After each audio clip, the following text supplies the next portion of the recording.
Delineation Radio, the Delineation Movement. Welcome to the show, Foundational Black Americans. Stand up. It's Outlaw Radio. What the?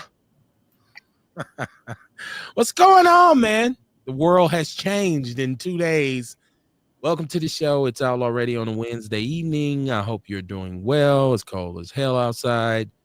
But if you're from Wisconsin or come on, man. We've seen this before. There's no use in complaining.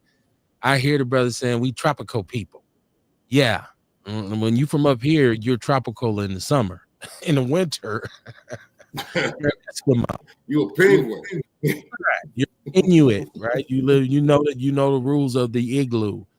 But welcome to the show, man. Like I said, I hope everybody's doing well. Please share the show. I guess I'm being told that this is about likes. So hit like, right? Click, whatever. It's Outlaw Radio. So buckle up because this is gonna be a crazy one. I got my partner here with me, man. I was a little late because, like I told you, my computer said, "Nah, I'm updating right now." So you gotta wait to do Outlaw Radio. But how you doing, man? Redneck. I'm good. Okay. Like I said, man, you know what I'm saying? Life is well in these cold days. Yeah, man. You know, some people are colder than others. I think I got that hesitation going on. I'm gonna clock out. Okay. It's just that delay is okay. We'll talk about it, but the delay is almost inevitable unless you. Here's the secret for anybody who does a podcast. To do a podcast via Wi-Fi, it's the weakest signal because it's constant streaming. You need bandwidth. So a lot of times what you got to have is the ability to plug in to a modem or whatever. And I can't even show you my setup, but that's an FYI tip if you're wondering why the sound is off or why is the latency, which is the movement and cameras won't stay focused. A lot of times it's because you have to plug in. You need your Ethernet cord plugged in and then into a modem. So I don't know if that's tech talk. Dion, I'm here. We're on. Here we go. We have a chat room with the show, which is great. I love it. My chat room is hard. It goes. But we also have a phone line. And that phone line is 262-202-5131, 262-202-5131. Shout out to Byron Terry. He said alternative facts. I don't know. Chop it up with us, BT. See, the reason why I chose to say what you can fill it in. Some people say what the fuck, some people say what the hell, whatever. I left it kind of ambiguous, but here's the deal. And this is why I want a lot of people to hear this show, because we predicted a lot of political upheaval with the second term of Donald Trump. We predicted political upheaval. And the reason I said that is because as much as Trump wants to do his thing and his benefactors and his cabinet and all of that, the power of everything is still in the people's hands. There's more of us than there are of them. Trust me. Even if you're talking about 1%ers, we won't go back and do plantation mathematics in which you had 300 slaves and you was able to sleep quietly in your house at night with 3 of your cousins and 2 of your sisters. That's 5 against 200. Your ass is getting packed out. So it's going to be political upheaval, but we'll get into all of that. It's Outlaw Radio. What the, whatever you want to call it. Juice Lady, how you doing? I'm well. How are you? I am doing very well. I get the privilege of hosting this show once again. So everything is everything on a Wednesday evening. Do people really fight back even when there's more of us? Do people really come together and fight back, or do people just end up in gas chambers and shit because they waited too long? Just like everybody on social media talking about what's happening and we see it, but we're just making statuses and things. But will there ever be action or will it be too fucking late? You know what I'm saying? Well, this is where the rubber meets the road, in that there are laws in this country. There are laws. And there are laws to prevent you from being able to do whatever the fuck it is you want to do, no matter how much money you have or influence. Case in point, already states are suing in regards to the birthright thing with immigrants. See, and that's what I said.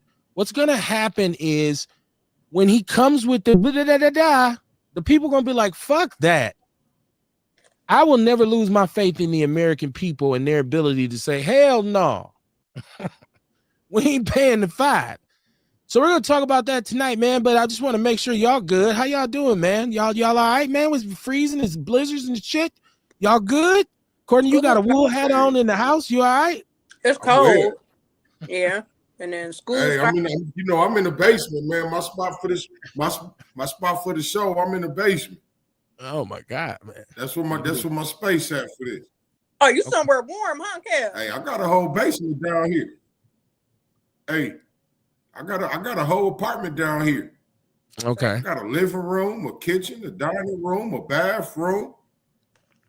Oh, you got one. It's a whole apartment down here. Yeah, redone basement. That's what I'm talking about. Yeah. I have a bathroom and it's a basement, but it's like a man cave basement, or is it like a studio basement, or it's like a regular basement, but you got the studio to the side? What we got? What's on? It's an all-purpose thing. I don't know. I think Kamar would probably have to explain it to you. It's a area that's designated for this and set up for this. Okay. Right, right. That's how my that's how my basement is. It's just an area, right? Really, it's just a wall. Like, really, it's just a wall that I sit in front. The whole thing is fixed. Everything is like, it's a space. It was initially we called it our all-purpose room. Down there. Yeah, we called it the all-purpose room. It was the family room. As a matter of fact, it used to only be a TV down here because it's finished. Like I said, it's a bathroom, everything, bar, everything, but it's just a TV. And then now this shit, you can't even see the floor.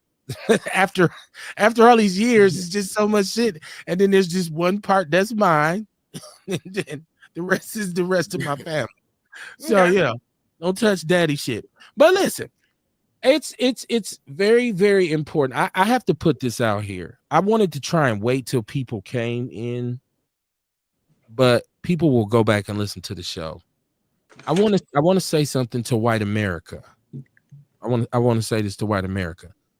I understand that Donald Trump won the election. We're going to go back tonight and revisit our conversation that we had on Monday about racist versus white supremacists. And I'm going to tell you tonight why Donald Trump has now convinced me that he is also a white supremacist. Ain't no way around that. But I want white people to know that I personally am not bothered by you not liking me. I'm not bothered by you not liking black people, right? As a matter of fact, I pretty much assume that. Normally, what I wait for you to do is show me that that's not the case, right? And being an intellectual, we know that, of course, you don't want to make too many assumptions about a person before you get to know who he or she is, right? But when it comes to white people, like I said, I at least believe or expect you to be prejudiced on a certain level. But from prejudice, there's racists, and from racists, there's supremacists. Okay? And I know white people got a lot to say. I know they do. Now is the time for them to say it. Yeah. Now is the time for them to say, yeah, you black people. And I'm making a point because we have a group called the People's News Network, right? And what I've been doing is putting each executive order Donald Trump signs off on in the People's News Network so people will be informed, right? And I'm used to Scott Epicet in there making comments. I'm used to that. That's what Scott does. That's who he is. He's a racist. That's long been established. But I was so surprised at Joseph Walker because a very long time ago when I first started this show, there was no virtual component to it. You actually had to come to my house, to my home where I live, right? Where my children were. So if you came into this house, there was a certain, for me, a certain confidence that I wasn't worried about you coming back to do nothing foul. You know what I mean? So this white dude came to my house because he had been shot by the police, and his whole thing for a very long time was that he had been shot by the police unjustifiably and all this. I didn't detect any racism from him at all, Kamar. He came here. We probably were 5 deep back then. My brother, a couple of my partners, you know what I mean? No, not a threatening environment at all. So many people came here. You know this. So many people came here and came down here and got on the show, right? There was no inclination of he didn't like black people. There was no Brody attitude of, oh, I came to represent the South Side and white people. None of that was there. None of it. But when I see his comments now on in our group, like I've had to deny him several times putting memes because I'm the top admin. It's my group. I made this shit up like 5 years ago. As a matter of fact, it used to be called the 414 Freedom Gang. And we changed the name of it to the People's News Network. And so if you're going to put something in there, I have to approve it. So several times he sent racist memes. A fat black pig asking for DEI. Like, right. Yeah. And I'm just like, deny. And I see him in the comments today. And I see his energy about how basically he doesn't like black people or the north side of Milwaukee, which could have fooled me. Because when you was on the north side, I didn't. Yeah, when he wanted some help, who he called? Come on, I don't know if it was help, but it was definitely because at that time, the only people in this city who were doing anything similar to a podcast was myself and Homer Blow. And I know he couldn't have went on Homer Blow's show with that shit. So it was some exposure to it. I would definitely say help. You know what I mean? Because exposure is the one part, right? And I would also say help because he came to our show. He come to our platform, right? And he talking to us. He wanted our sympathy. You know what I'm saying? So he wanted our help. He wanted our sympathy so we could ride with him. He wanted the momentum of our energy. You know what I'm saying? So he wanted our help. That's what his intent was. His intent wasn't just to come tell his story and go back home. He wanted some people to ride with him. Let's be real. We're going to be all the way real tonight. Hey, look, dig this. Hey, look, dig this. And that's the shit some of them white people would do too. You know what I mean? When the table ain't right for them, oh, now, yeah, this is fucked up. This ain't right. This unjust. You know what I'm saying? But then when they watching it at home with their family and it's happening to some little black boy, you know what I mean? They don't give a fuck. I don't want to get too far away from him. That's exactly what that was. I want to give him some attention. Maybe that's what he wants. But let me check my chat room. Y'all share this show, please share this show. And he may be listening, he may not. I just want to be honest about this whole thing. Albert Bell, how you doing, my brother, my fellow general? He said, I'm in this motherfucker. He said, I'm here, motherfucker, I should say. Byron said, love you, brothers and sisters. Don't stop. It won't stop. Watching and paying attention. Let's go. Thank you, my brother, for tuning in, man. You know, I always appreciate your insight. Dion said, here I go. He said, fuck, dude. Byron Terry said, Kev, remember when a deal was a deal? Ernest said, I was on his ass today, bro. Well, Ernest was in the People's News Network fighting with Scott Epicette and Joseph Walker. But I want to go back to Joseph Walker. I want to go back to him because if you felt like this way about us, right? If you had this hate and this disgust for us, because I'm black, I don't know if he knows. I'm a black man, and all the brothers and everybody in his house that night was black. My kids are black. My wife is black, and all the guns we had that night was black. I want to add that. But if you'd have just said, "Well, I don't want to come on your platform because I don't really fuck with y'all," respect. If you just say, I don't think we're on the same page, I don't know if this is the place I really want to be, respect. But for you to come over here, do your thing, be just really cool. I've spoken to this dude over the years. Kamar, he's been in the comments. Never did I ever hear any of this. When I see in the chat room today talking about I'm 21st Street gangster, ask about us from the. First of all, let me tell you something. I never heard of 21st Street gangsters from the South Side in the 90s. I never heard of y'all. And if y'all crossed the bridge and made hay somewhere, you didn't come on Capitol Drive. You didn't come on Atkinson. There was no group of white dudes called from the South Side called 21st Street gangsters on my North Side in the 90s. You asked about us. You ask about them Capitol Drive TVB boys. You ask about us. You ask about them boys, them GD boys, them 27 boys, them one ways, them 19s. You ask about them, ask about Brown County. Ask about the East Side. And I didn't say, what about you, 21st Street gangster from the South Side, and ask about you. And the second thing is the statistics you put up about, once again, you just showed that you just don't like us. But also ask you this, if you're white and you're in the People's News Network, why are you in there? Because it's obviously all black. Have you ever been in that group? You definitely don't have to be there. To rile themselves. You definitely don't have to be there. Like I said, some people do things that I don't know. Some people crazy like that. I remember watching the movie and dude hated robots. He hated them. He was like, fucking robots, stupid. But then at the crib, he had a robot just so he could beat it. You know what I'm saying? So, you know, he hate black people and maybe he need his daily dose of fuck you niggers. I don't know. Who knows? Shit. No, I want him and I want Scott and I want every other white person who kind of shares this sentiment towards us to know I'm cool with you not liking me. My mission ain't to gain your approval. There's nothing that I do with hopes to impress you.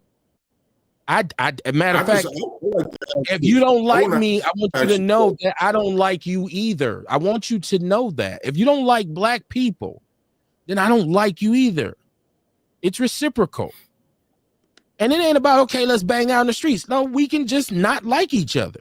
You on the South Side, me on the North Side. I'm cool with that. I want white people to know that. You won't get me riled up by saying something now that Trump is in. See, this is that energy I was talking about that Trump brings. And this what was apparent when he was last in office, which is what I said disgusted me the most, was now white people get Brody. Chest stuck out. Can y'all see me sticking my chest? Oh, no. I don't know. I just look like I'm blowing up, right? I'll just yeah, like one of the people that be in a wheelchair when they be trying to. You said I had cerebral palsy. Shout out to you if you got cerebral palsy. No, I'm just saying to him, if he's listening, hey man, I don't care that you don't like black people. It doesn't bother me in the least, and I'm not gonna be on Facebook going back and forth with you like, hey, man, come on, man. Why you in a black group though? I didn't come to where you was at. You came to where I'm at. You know, and that's what else. That's also that energy where it's like they'll fuck with you, and then when you fuck with them back, now I'm scared. I call the police ass niggas. Yeah. You know what I'm saying? That's that energy, man. You know what I mean? With how some white folks, they'll pick at you and shit, and then when you lash out at their motherfucking ass, now you the bad guy. Like, he said, why would they even send posts like that? We don't fuck with them. We don't be sending hate posts out to them. Like we don't, you know what I mean? We don't send no racist posts out. Like why y'all fucking with us if you don't like us? We don't even give you no energy. Right. It might be me. I've been commenting on a lot of different things lately, and it'd be race, and I'd be like, man, that never. No, this was. Well, no, I'm talking about how Kev was saying how they be trying, how old boy was trying to send posts out. And he was catching it, you know what I mean? Being an administrator, you catch the post and you say, well, no, I'm going to decline this one, or we can let that one go. You know what I'm saying? Like, why even post the shit? Like, don't nobody be at y'all. But here's why waste your energy? So in the People's News Network, there is, I have an admin by the name of Anthony McGee. Shout out to him. He's been an admin. Because I made admins. Kamar, you're an admin, I believe, of the group. If you really look, I know you probably don't pay attention. But I know it was you, Liz. Did I add you, Courtney, as an admin? Okay. Okay, so Anthony McGee, who is a longtime admin from way back, and Anthony McGee really, he's like, he watches shit in the group. So he and Scott have a back and forth, and I guess Joseph gets into this and he wants to let himself know. But I think the most important thing is that he was shot up by the police. and I think he received some sort of payment. So I don't know if now, since he has the money, he's like, all I know is, had I have known that you didn't like us back then, there's no way I would ever brought you around here. I would have never brought you on my show. And this goes back to when black people tell other black people, you can't trust them. You can't fuck, because they'll play like they cool with you, when the whole time he was probably MAGA sitting right here. Yeah, he was. But I guarantee you, if he'd have popped off that night, 21st Street wouldn't have been able to save him. He wouldn't. And that's not me talking shit. This is the people who was with me then, my family and close associates and other cats used to come through to see us do it. Them dudes, I can't hold them back. I can't say, nah, man, them dudes gonna get busy. But once again, he didn't bring that energy, so it was no issue. So Trump is trumping. It's already starting. I guess that's my point. So he was, went back and forth with Ernest and Scott. Ernest, Scott, and Dion is like vinegar and water. Like they're always gonna clash. Ernest don't mind. Ernest be having time. Just fuck you, and then I don't be having the time, Kamar, because I be seeing this shit while I'm sneaking a break at work or some shit. Like, oh, motherfuckers arguing in the group. Like, I got meetings. I just ain't got time for it. I know how I get upset and shit, so I don't even indulge in that shit. Well, I mean, sometimes I might chime in and just say something very, very logical and reasonable, like I'm telling Scott, like, dude, every post that I put in here about what Trump is doing is actually what he's doing in terms of these executive orders, and you feel the need to say something every time. I'm like, dude, stop being so fucking sensitive. You're not his protector. This is what he's doing. Why the fuck you gotta come? Right. Oh no, really, Kevin? Oh, really, Kevin? Really? Dude. Get off his dick. Get off his dick. Get off mine. No Diddy. I'm talking about Trump. I'm talking about because he's his protector. Motherfuckers, a lot of people feel like they gotta protect him and shit and all that. Well, white people do. His dick. Yeah, white people do. Man. Yeah, man. This grown ass man. You're supposed to have several other things. Don't you still got some little dogs or something? I know you ain't had no woman, Scott, in a while. You got some little dogs or something you used to be sleeping. I know you don't put your pictures up and you cuddled up with your little mini pinchers and shit. Like, because we used to always fuck with him. Like, Scott, you been fucking lining out that dog. Trump worried about them eating the dog. Scott over here impregnating the dogs. Y'all better come get this boy. I'm scared right now. He's fucking the dog. Fucking the dogs. Fucking the dog. Fucking the dog. Scott, we don't care that you don't like us. He's shaking right now. MAGA white people. Shaking right now. MAGA white people, we don't care that you don't like us. We don't. We're over that. And see, when I talk about, and that's when I'm talking to Dion and all these brothers, and they get so excitable about, oh man, we slaves and these killed us and burnt and bombed the little girls. I'm just ready to tear motherfucker ass up. It's just misplaced energy, because any way you act out is counterproductive. You got to channel that into something else. And I choose to channel it in a direction where I really just don't care about you and your opinion. I don't. You could, nigger. What that honky say? See how easy that is? Hey, y'all hear what this honky just said? It's very easy. Match energy. Kamar, tennis. Right. So I just wanted to let white people know. I'm not even finna match the energy. You know what I mean? Like, I'm gonna let them stoop down there by themselves. I did a video the other day, about a week ago, right? And I was talking about that high and low vibrations. You know what I mean? The blessings are high vibrational. Blessings are high vibrational. You know what I mean? You got to be happy. You got to be feeling good. You can't be on no bullshit to catch them blessings. You know what I mean? Now, when we stoop down to their level, them blessings go right over our head. You know what I mean? And you miss it. So I don't even stoop down. I don't match energy. I protect mine. Oh, no, that's right. What is the most polite way you can tell somebody, fuck you? Like think about, like, you have to really politely be able to say that to people nowadays. Like, oh man, you know what, man, fuck you. Like, because I think people always want to tell you like what they think about what you think. Or like they think because you like one thing, it has to turn into this great debate where I'm going to turn your opinion. No, you're not. Well, I don't agree. Right. Okay, well, respectfully, fuck you. I didn't ask you. I got to go bottle this tea. So what? Right. That's why I don't come to the party. That's why I don't show up. But no, listen. In terms of what Trump is doing, because we asked the question, I love it. We asked the question and we heard Nelly buck dancing and shuffling on Willie D Sunday saying, well, what did he do to show he's white supremacist? And I'm giving him the buck dancer voice now. What did he do to show he's a white supremacist? The executive order, and this alone, because first of all, we kind of articulated this on Monday about why we personally thought there was some white supremacist nuances. I believe you said, Kamar, you said white supremacist, something like that, something to that regard. You said it's kind of white supremacist, right? White supremacist tendencies. Right, it was supremacist leaning, I believe, was the way we left it framed. So when I see him today signing an executive order that goes all the way back to the 60s, something that was signed by LBJ, and this, for all you black people who keep saying he never done anything to directly affect black people. When you go and change a law that was meant to create equality, we ain't even talking about DEI yet. You're talking about a law that was directly put in place to create equality amongst employment in this country. My ability to work and earn for my family. Okay? When you attack this, because we said racist is just sitting there hating me. Supremacist is going into action trying to stop me or choke me out.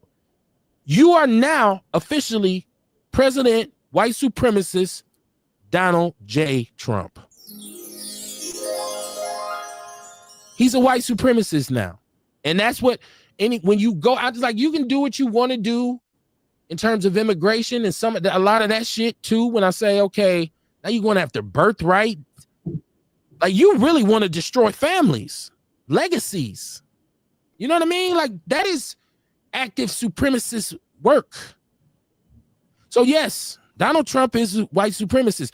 And all you super smart black people, all you forward-thinking Latinos, all you fair-haired white women vote for Donald Trump, how y'all feel? No, white women are fair-haired, right? Black women natural. White women are fair-haired. I don't whatever the fuck that means. But how y'all feel? This is what y'all voted for. Women, period. He took child support tax credits away from. You can't even claim the children no more. You can't even claim them no more, baby mama. What they say, That's three different genres. That's three different genres he done attacked in 2 days. 1.5, Kamar, 1.5. Right, pretty much. Right, but now what we said initially was, he probably will come in with this intent. This will be his mission, but there's going to be legal shit is going to be tied up in courts. This is about to go into legal procedures all over the board. People are going to be suing. When you see states, when the states say, no, we suing this motherfucker. So this shit is about to be political upheaval. But once again, all you geniuses who wanted to make America great again, especially the minorities, how y'all feel?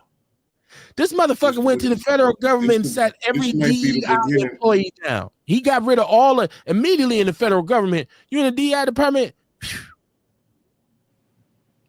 This is your guy. It's your man. Right. It's your man's right here. Who you voted for? Don't be quiet now. Y'all call in. 262-202-5131. Everybody who said he never done nothing against black folks. When you go all the way back to 1964 and fuck with some shit, first of all, all you racist white people who act like you don't have a clue, why do you think these things were in place in the first place? Because obviously there was something going on there. Where there's smoke, there's fire. Obviously, discrimination was crippling people. This Go may ahead, be Kamar. the beginning of the next. This may be the beginning of the next civil war. I feel like. Yeah. It might be, Kamar, because you know the people ain't going. People ain't going, man. And that's what slavery. That's what the first Civil War was all about. What he doesn't realize is this is a minority majority country, bruh. Do you realize the real heart of the white supremacist movement in terms of the real spark plugs behind the engine? In the engine, y'all all old. Y'all are old men. Old as hell. So you this is a minority majority country. You ain't just finna come in here kicking people all in the back and shit. Listen, when y'all did this shit in the 50s, it was different. If you have not paid attention to history, you will soon be a victim of it. Y'all ever heard somebody say that? If you don't pay attention to history, you'll soon be a victim of it. That's why I say we don't dismiss or give passes to white people for what they've done. This leads to the peace of mind when we see them try to do the same thing to us now. Like, oh, you want to hurt me? Oh, you nigger! Is that really all you got? That's all you got? Because you know we say that shit to each other all the time. And we fuck y'all up for saying it. So really, you 70. Should I come over there and punch the shit out of you? Should I kick your back in? And then like who said that? Courtney said, this motherfucker, oh my God. What are you doing? Stop. Right. It's so violent. I seen that Joe Walker said we was responsible for 75% of the violent crime. The last time I checked, it was a white dude in Milwaukee who posted as somebody he wasn't and fooled a young black woman to his house and dismembered her and spread her parts. If I recall, it was one of your cousins, Jeffrey Dahmer, who was killing gay black dudes, eating them. I mean, figuratively, not literally. Right? When we think about the most incredible instances of mass murder and destruction in the history of this planet, your people somewhere in the picture like, huh? So now you talking about we're 75%. I couldn't believe it. It was like somebody you know being somebody you don't know. And you said that, what? Hey, what's wrong with you? Like, I didn't know he had this in him. It kind of made me a little emotional, Kamar. I got a little emotional. I said, why, Joe? Why?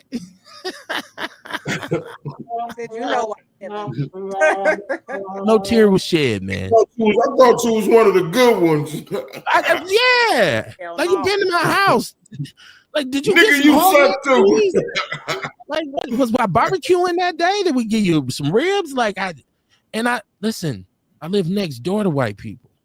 I live across the street from white people. Come on, you been to my house before? So I'm what you gonna say or do to me that's gonna be new? Besides you switching up, I didn't know. But now that I know, it's fine. Like, there won't be any, like, I won't be like under misunderstood. When you say something, oh, that's just Joe being Joe.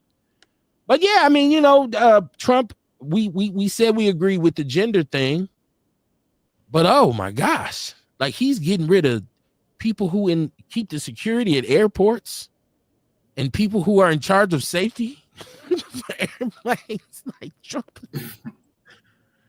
All you people who voted for him, how you feel? How y'all feel? Especially if you black. Come on now.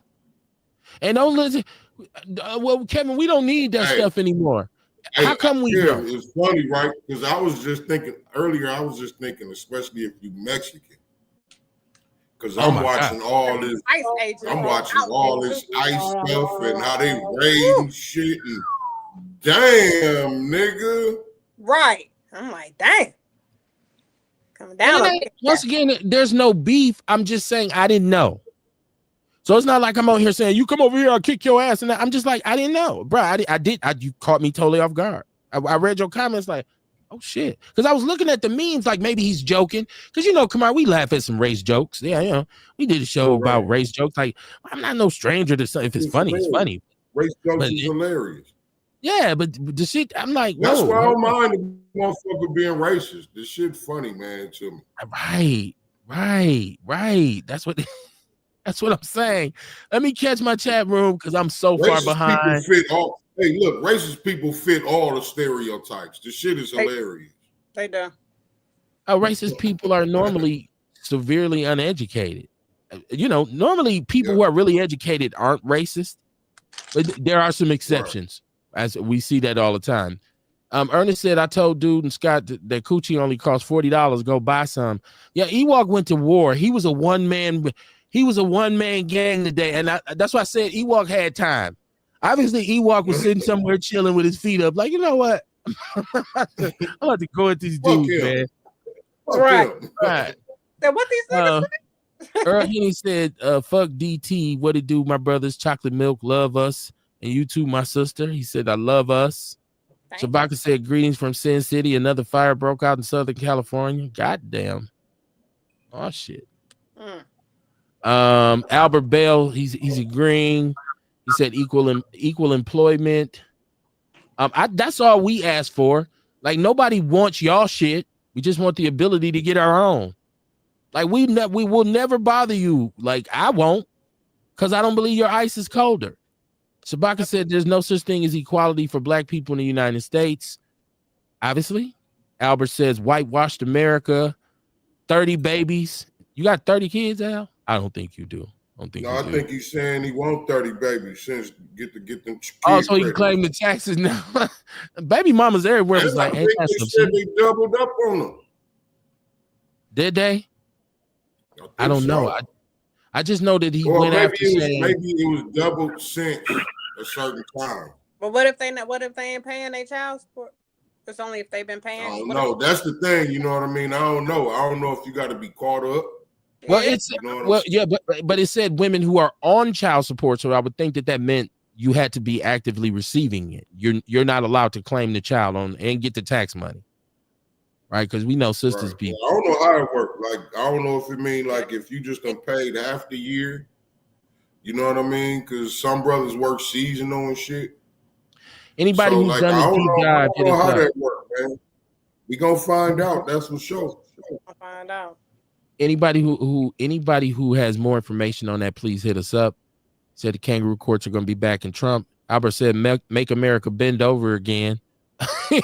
Byron said, those that voted against their own interests. Yeah, I don't know why people thought they were being so like I'm higher level, especially the black people in the South. Like, I want to know what we said we was going to gloat when this happened. Shabaka said, when will the House nigga syndrome end? Albert says the EEOC. I haven't heard him threaten them yet, but he's trying to strip a lot of organizations.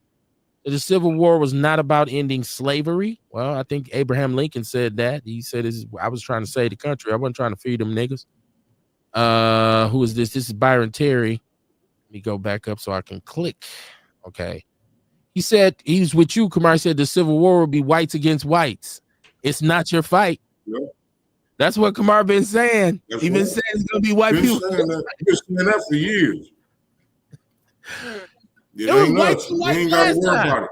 Hey, listen, we just have to figure out how to live together. Yeah. If we can figure out how to coexist with each other, you know what I'm saying, we'll be the shit. Oh, they don't want to hear that. Don't you say that, Kamar. You better stop that right now. He said it repeats itself. Albert Bell said, beat their ass. I'm joking. Shabaka says, look at Charles Manson. Albert Bell said, let me see. He said, damn, show up for me. I'm hitting the wrong. Am I hitting it right? Okay. He said, lost a motherfucker had a nigga buffet. Huh? Oh, he's talking about Dahmer. Okay, Dahmer. Who is this? He said, I just called you. Dion, I got you on here now. We ain't tripping on that. Byron says you're not included, even though it's funny. Earl Henny said they will finally have an executive order for them to have sex with kids.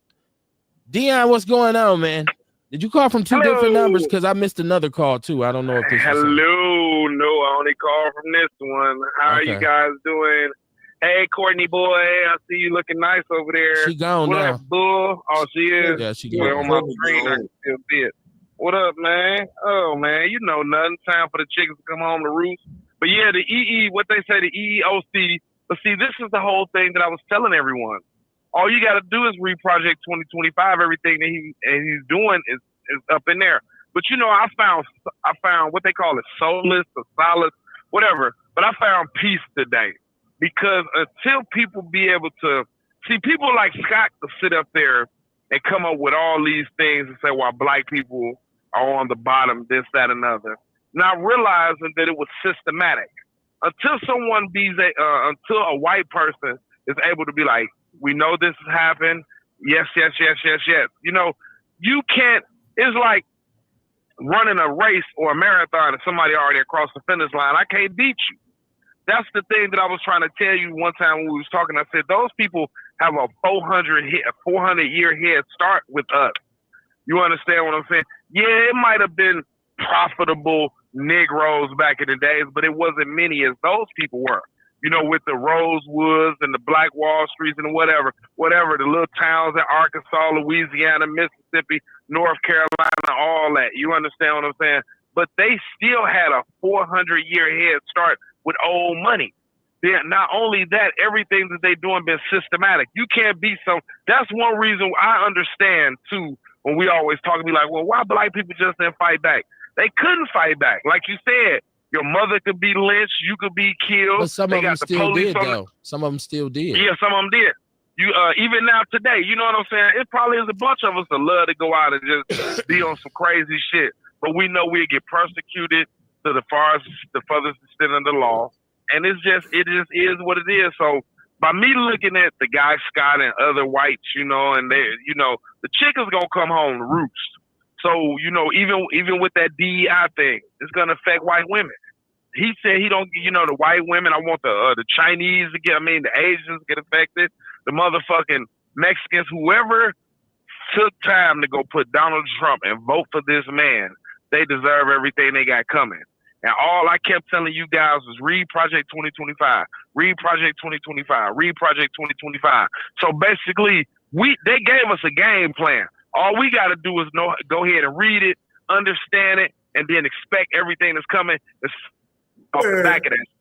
You know what I'm saying? I ain't gonna even lie. I thought about trying to I thought about trying to join the Ku Klux Klan. I'm gonna keep it real with you, because I could sue them. Because if they deny me entry, you can't deny me because of my race, color. Because of my race, color, or my ethnicity, or my religion. You can't. You gotta accept me into the Klan. And if not, I'll see you in court. Because sometimes you got to be petty with them motherfuckers. Sometimes you got to be petty. I got a question. I don't give a fuck. Any group that exclude us, we should try to go get into. And if we can't get into it, we sue the fuck out of them. Plain and simple. Well, it ain't gonna stand in court now, especially with these all of these equality measures are being. We can't get denied. I got a question. Go ahead, Bill. I'm about to pump this fuel. Hey, a lot of people read Project 25, right?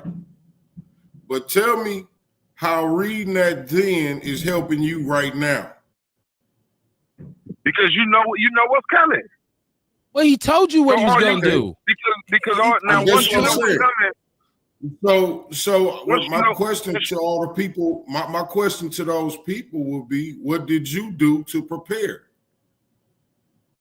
If you read it, what did you do to prepare? If you read it, what did you do to prepare? What did you do to block anything, and did it work?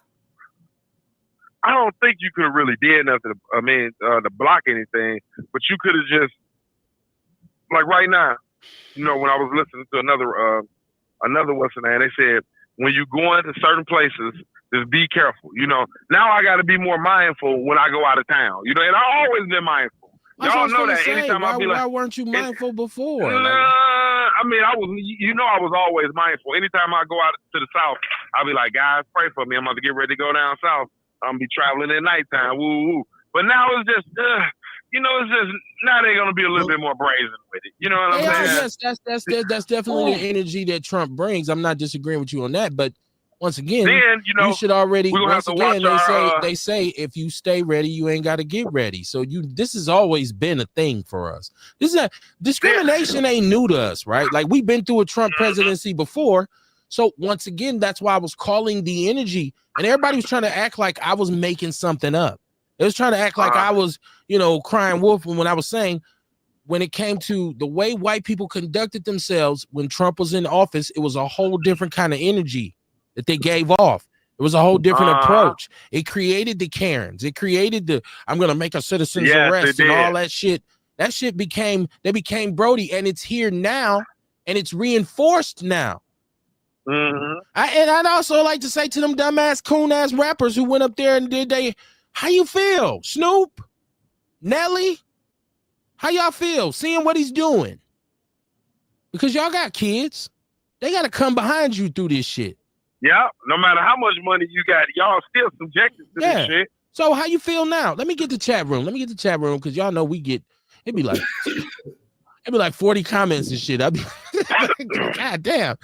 Ewok said white people don't realize that Trump don't care about their stupid asses. He flat out told them at a Vegas rally he didn't. He said all he wanted was their vote, and they clapped. Stupid as fuck. Ernest said he'd be drinking, and we'd be like, "What'd he say?" That is true, Ernest. I'm not Ernest, but Albert.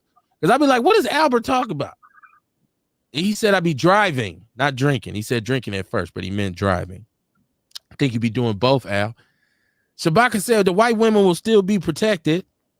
He said we should be building for ourselves. Fuck other groups, period.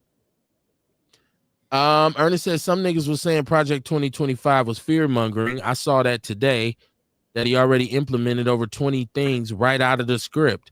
Well, he said there would be 200. Yeah, and he said there would be 200, that he would be 200 executive orders. And he also said, oh, you're going to have a lot of fun watching TV over the next 4 or 5 days. Hey, look, he did that last time. He just didn't give it a name. Remember how we was tripping in on how many executive orders he signed? Like, damn, this motherfucker came in and he went crazy. We was talking about that then. Like, this the same shit. Only is just he put a name to it. And I still feel like, you know what I mean? And I still feel like even though he doing all this shit, you know what I mean? Just like I said before, I still feel like it's all about self-elevation. You know what I'm saying? And getting money. That's all we can do. The chicken's gonna come home to roost, believe that. Yeah, they gonna come home to roost, but that shit ain't got nothing to do with me. You know what I mean? I wasn't with that shit. I still ain't with it. You know what I mean? I'm just focused on what I got to get done still. You know what I'm saying? The motherfuckers that didn't listen, that's on them. All that shit's their problem. Fuck them. Let them have that energy. But I want one of those. They better get right. I want one of his what would you call his it? minions. One of his constituents, someone who voted for him or who has been touting the fact that he was going to do all these great things in America and it was going to be great again, especially if you're a person of color. I'd like to know what you think now when you see him go after something that directly affects us. Like you can say, well, Kevin, minorities and civil rights, it wasn't just us, and but it does include us. It does affect us. Especially when you start talking about the ability for us to go out and get hired and get jobs. That is because a lot of times when we start talking about, well, start your own business. Well, you need seed money. So you need to be able to go somewhere and at least stack some bread and save it so you can start your business. Most entrepreneurs I know at one point had a job somewhere until they shit got popping. You know what I mean? So if I can't go out now and earn, because we talk about one of our financial inequities is that we don't have enough money to invest and make long-term investments. I don't have $50,000 to throw over here in a savings account and let it mature over 25, 30 years. I don't have that. As a black person, and our median income, especially in a place like Milwaukee, which is $30,000 a year versus theirs, which is $60,000 a year. That shows that even though these federal regulations were in place, the hiring process has still been fucked off. So for you to go after that is you saying, fuck y'all too. I can't deport you motherfuckers, but and they said go after the marriage system. The marriage system. That shit has never worked, especially when y'all was in charge. That's why the laws were there. Because of y'all. And then with the birthright citizenship, that's a slap in the face because your wife a whole motherfucking immigrant, and your son was born to, you know what I'm saying? Like, all that shit is just hypocrisy. It is though. His wife is he done been married to 2 foreign women, Russians, and he right? He said that this was out of his own mouth about the discrimination towards white people. You know what I'm saying? He said that wasn't no, oh, I heard it. This, that, Yeah, he was talking about giving that. reparations to college students who didn't get into school because of race quotas. And nobody, and once again, we heard him say all of this. See, Dion, you keep saying, I'll get to your question in a second, Shabaka. You keep saying, well, you know, all the stuff about Read Project 2025, but all of that shit has been going on. Like there was nothing new. The fact that he was going to come in as a president and pass these executive orders was just new energy. But this stuff has already been going on in terms of people not having the rights that they are supposed to have. That's always been an issue. Mm-hmm. There's always been economic inequalities in America. They've understood for a very long time that money talks and bullshit runs a marathon. Mm-hmm. So if we can keep these people from empowering themselves financially, and so that's where institutionalized racism comes in at. Now, when you run into somebody like Scott or somebody perhaps maybe like Joseph, I don't know, who feels like, well, that doesn't exist, that's not real, or that's something y'all making up, or y'all crying wolf. I'm like, how can you argue? How can you argue with it? So what you're basically saying is every black person is lazy, shiftless, doesn't want anything in life, and they're just waiting on a handout. And if that's your sentiment, you are so misinformed. It's almost but that's comical. What they were taught, though. Well, but for you to continue to perpetuate that shows me that you have the mind of a 5-year-old. Because I can show you for every broke, lazy black man I that's in our community, I can show you 5 that's hard working, that's getting money, having their way in life. Hey, Kev, you know, a minute ago you said you wanted a black person to call in who was with all that shit to call in and tell you what they think now. I really feel like they wouldn't really tell you what they think, because just like we was talking about their cognitive dissonance about race, about him being a racist, they would have cognitive dissonance about that too. Mm-hmm. You know what I'm saying? I don't think they would really comment and say like, yeah, that was fucked up. You know what I'm saying? They're going to defend it. They're going to find a way to buck dance, just like they do when you talk about is he a racist or not. Yeah, I'm sure that somebody like Orlando would call in and justify why these things were not good for us in the long run, and he's just doing what's right for us. Like, you're right, Kamar. You are right. Like, he got our best interest in mind. Somebody get Nelly on the phone and say, Nelly, do you think he's a white supremacist now? Because he was staunching that he was convinced. Well, he was saying, well, I still don't see nothing wrong. Well, that's because you probably will never have to go fill out a job application as long as you can shuffle. EI, uh-oh. Like, you can do that. Like, everybody can't do EI 50 times a year and get a check for it. Shabaka said, when we gonna quit calling ourselves niggas?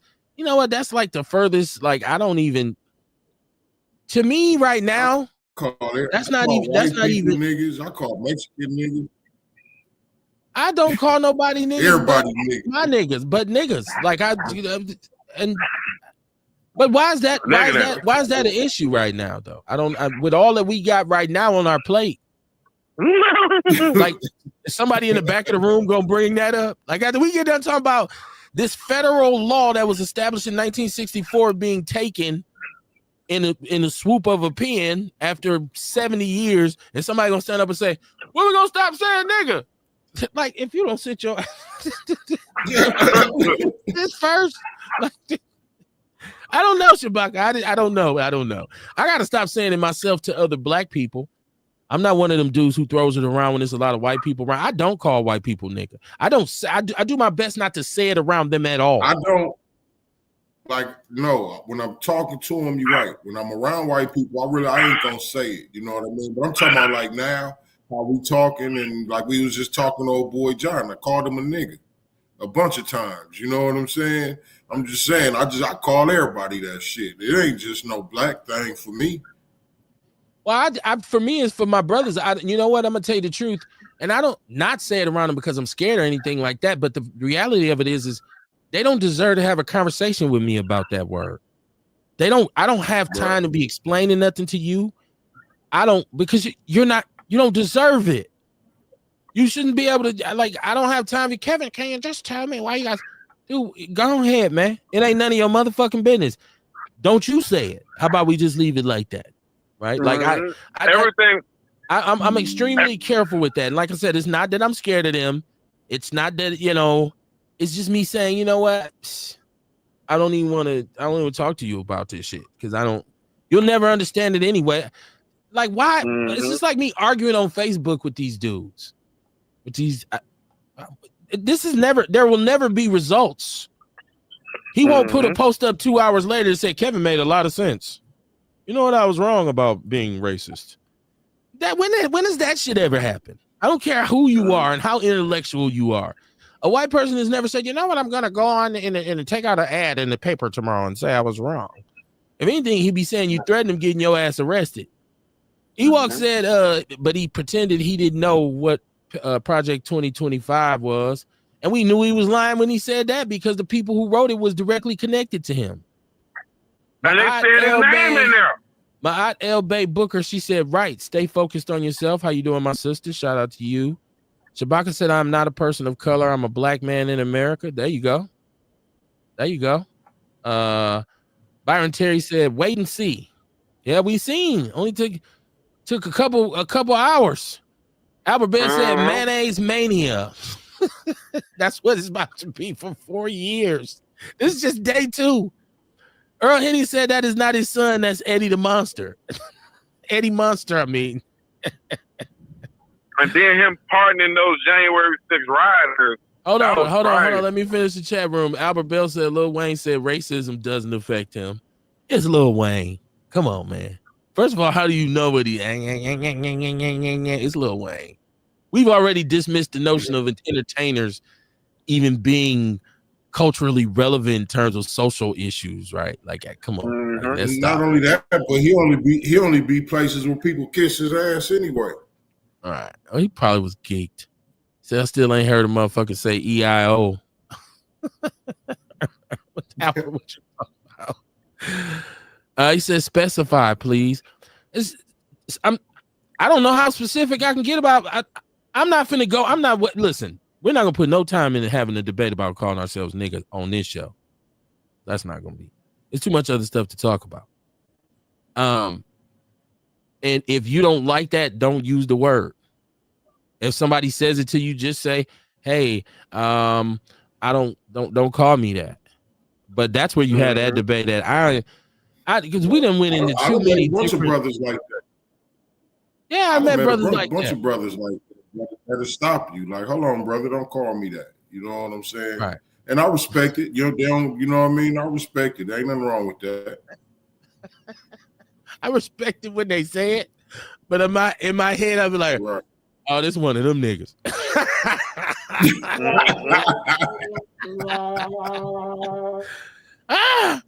And usually I try not to converse with that individual. Like, I ain't gonna lie, man. I'm just being honest because I say it. You know what I'm saying? When I'm with us, when I'm around us, it's gonna come out my mouth. You know what I mean? Like, I might say, "Oh man, them niggas," or "Man, back in the days, me and my niggas." Right. Like, once again though, I'm talking to us. I'm talking to my people. I'm not one of them dudes who be, around. And some dudes do it around white people because they feel like I'm being Brody. Like I dare them to say it or whatever like that. But to me, it's just like, it's a time and a place for everything. And I don't, I'm not saying I won't curse or say other shit. I don't bite my tongue like, oh, be quiet. There's white people around. That's not the sentiment. It's just like, nah, man, we ain't gonna use that to it. Because I've been with brothers, and we've been around a bunch of white niggas. Yeah, nigga, man, nigga. And I'm like, dude, chill that shit, man. Hey, and I'm a person who believe that I'm gonna respect you like I expect you to respect me. You know what I mean? I ain't gonna act around you the way I don't want you to act around me. You know what I'm saying? So it's me showing you how to act around me also. You know what I mean? So I ain't gonna use it around y'all. I don't say that around y'all. You know what I mean? Because I don't want you to feel comfortable and start slipping and saying that shit around me. I don't want you asking me about it. Because you say what? And I don't want you asking me about it. I don't want a white person asking me about it. I want to have a conversation with you about it. Can you explain to me the N-word? Stop. Let's just stop. Because they used to happen all the time. Come on, when I was in school, because brothers we was on the team, and we be talking shit to each other, and white dudes. If you don't use it, you can just say I don't like it. Well, you can say whatever, but the conversation is so wasteful because they used to ask us soon. It never failed. After all, they catch you by yourself like, hey, Kevin, no offense, buddy. I just want to know. I hear you guys. And it's like, really, that's what you picked up, man? Get the fuck away from me. And that's a motherfucker that want to say it too. You want to say it. You want to say it so bad, go ahead and say it. Want to say it. See you with your shit. They do it. Your eye busted. They do it with a hard G-E-R, nigger. Even when they say, because they try to make sure that they say nigga. How should I say it? Nigga. Then it goes into that. Like, see, never mind. Don't even do it. Let's just leave this alone. Earl Henny said Lil Wayne is an Uncle Tom. And okay, so Albert's laughing. But once again, I want to stick to the narrative. Marcus said he don't know. And I agree. Oh, yeah. I mean, well, he's he's had strokes and he has an issue with chemical dependency. Yeah, no doubt. I mean, he has said some asinine shit about racism don't exist. A lot of black people have. Once again, because I'm only asking black people who kept saying he's never done anything to affect us. There's never been, because we talk about policy, right? We talk about legislation, and some people were saying, like Nelly said, how is he racist? How is he white supremacist? Why would you say that about him? Come on, man. Why would you say that about Mr. Trump? And I just want to know what their reaction is to this now. Like, is that enough for you to see it now, or do we just got to, okay, let's wait on something else? Let's wait on to do something else. What else you got, Donald? Like, and that's just the ass in me that no Diddy that says, hey, I like to see the look on your face now. Whatever happens though, whatever he passes, we as a people just got to be ready to keep pushing though. I think that's a message that I would, and you see how they feel. And there's going to be more of this. You're going to get more expressions, more vocal people from their communities and wherever they're from in these positions saying racist things. That is what Trump brings with him. I don't know why everybody was trying to act like Kev was being seen now when I was saying, because Kamar, initially when everybody kept saying, well, Kev, why would you not vote for him? And I'm like, because last time, remember when I said I voted for Biden because I didn't vote for Hillary and he got elected, right? Remember I said that, right? And then I said, well, when the next time came around, I was just so sick of Trump, it didn't matter who ran because I was tired of that energy. I was tired of the white people just being like, it was almost like they was like they was getting revenge on us for having Obama in there. Like, oh, that's what it was. That's what it was. No bullshit. It was like, yeah, the nigger in the White House, like, hey, we're gonna make them pay for this. And then what did y'all do? Lo and behold, you brought him right back. You brought him right back. And then I don't know, you expected something different. Shabaka said you do realize cave beast is not a racial term, right? This is Shabaka's page, but this sounds like Jesse. It's like Jesse talking Shabaka page, right? That's like the kind of question that he would. I don't know. Do I realize cave beast is not? I don't know. I've never thought about it. I don't really use that word. Some people refer to them as that. Urugu, is that what they call them? Anthony McGee, he said he just passed 11246, pretty much gutting civil rights. Yes, and Anthony McGee, I had referenced you earlier because you are a longtime admin in the People's News Network, and I was saying, how you and Scott go back and forth, and I see Joseph Walker has kind of jumped in now. But I mean, I'm glad you and brothers like Dion and brothers like Ernest, get in there and do what you do, because a lot of times I just don't have the energy to do it. Because I'm just like, what purpose does it serve? Because this individual is not going to unprejudice himself. You know what I mean? It's not like he will be enlightened by anything you say. Like he'll make a joke. It's funny to them. It's funny to them. Things that are serious to us, they have to make a joke out of it. Albert said, why people can't see racism. Well, they couldn't see it. And Nelly couldn't see it. He was asking Willie D, what you talking about? What is you talking about? I respect, I honor the office. It was an honor. I didn't do it for the money. He said we never had civil rights. I think there was some legal things that happened that gave us more movement than we had before. And I'm only saying that because my parents said that. And it came from a time when we didn't have anything on the books. So I hear a lot of black people make that argument. But rest in peace to my mom. And it was always a delight to talk to her, especially if you were militant and you start to say shit like that, like, we ain't got no rights, we still ain't. My mother be like, well, hold on, goddammit. Let me tell you something. This shit right here is much better than where I came from. And she would tell you stories about Jim Crow, Mississippi. So I don't, we managed to make some movement. That's why we celebrate Martin Luther King, right?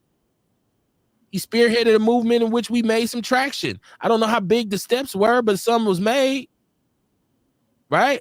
Yeah, I don't think. Well, that's why I don't want. Like I be feeling like people really don't understand, and we so far away from it because, like you said, we have made these steps and this progress, even though we ain't progressed much as we would like to, because you can't change someone's heart. The only thing you can do is try to change the law so their heart won't act out in the law, but we see how that's going. But I don't think people really understand that Jim Crow was really a law. You feel what I'm saying? Like that shit, you do some shit you ain't got no business doing. It's a set of laws. Your ass, your ass to go to jail, and you might get lynched. You know what I'm saying? It was that's why it's also cultural. It was also a culture. It was also a set of cultural norms in which black people had no value. People, minorities, period. But it was especially pointed at black people because what did we do? We fought with the Union. So it was really like, oh, and your black ass still, you part of the reason we lost Dixie. Like, so it was this real vehement, like anti-African American sentiment. Or I should say black. I shouldn't say African American because I don't know. That's not what they was calling them then. But yeah, no, Dion. Negro. Well, coloreds and niggers. Nah, they wasn't even saying, they said negras. He said it's only just the beginning. Earl did. Obama didn't do a damn thing for black people. Who's arguing that? But there was still a lot of blowback because of him being in the office. Just him having a drip. And I think Michelle was really the thing that took it over the edge because had Obama been married to, a fair-haired white lady, I think white people would have embraced him a lot more, being that he was actually biracial himself. He was part white.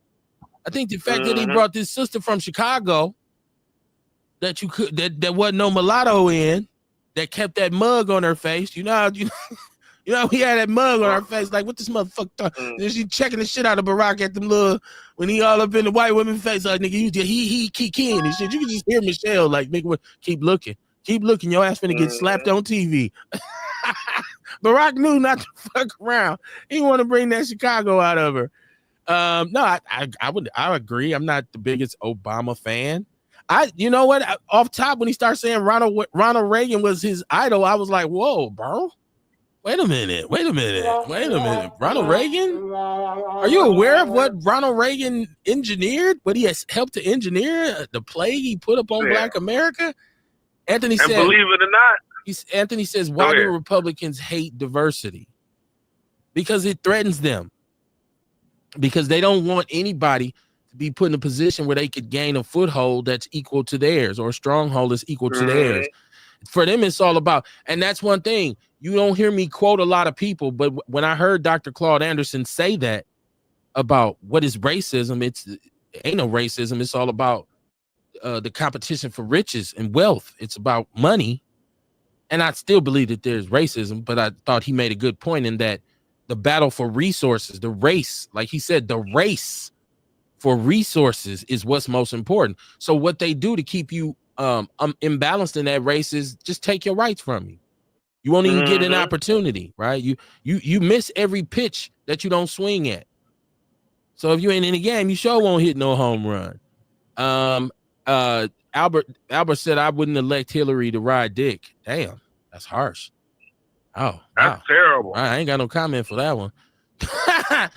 But see, that's the sentiment. That's that sentiment.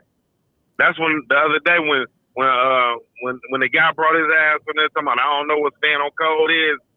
You know what I'm saying? Like, that's that sentiment. You know what I'm saying? Like, if it's somebody, you know, and I don't know if people think that we sitting up here like all Democrats and that's the best.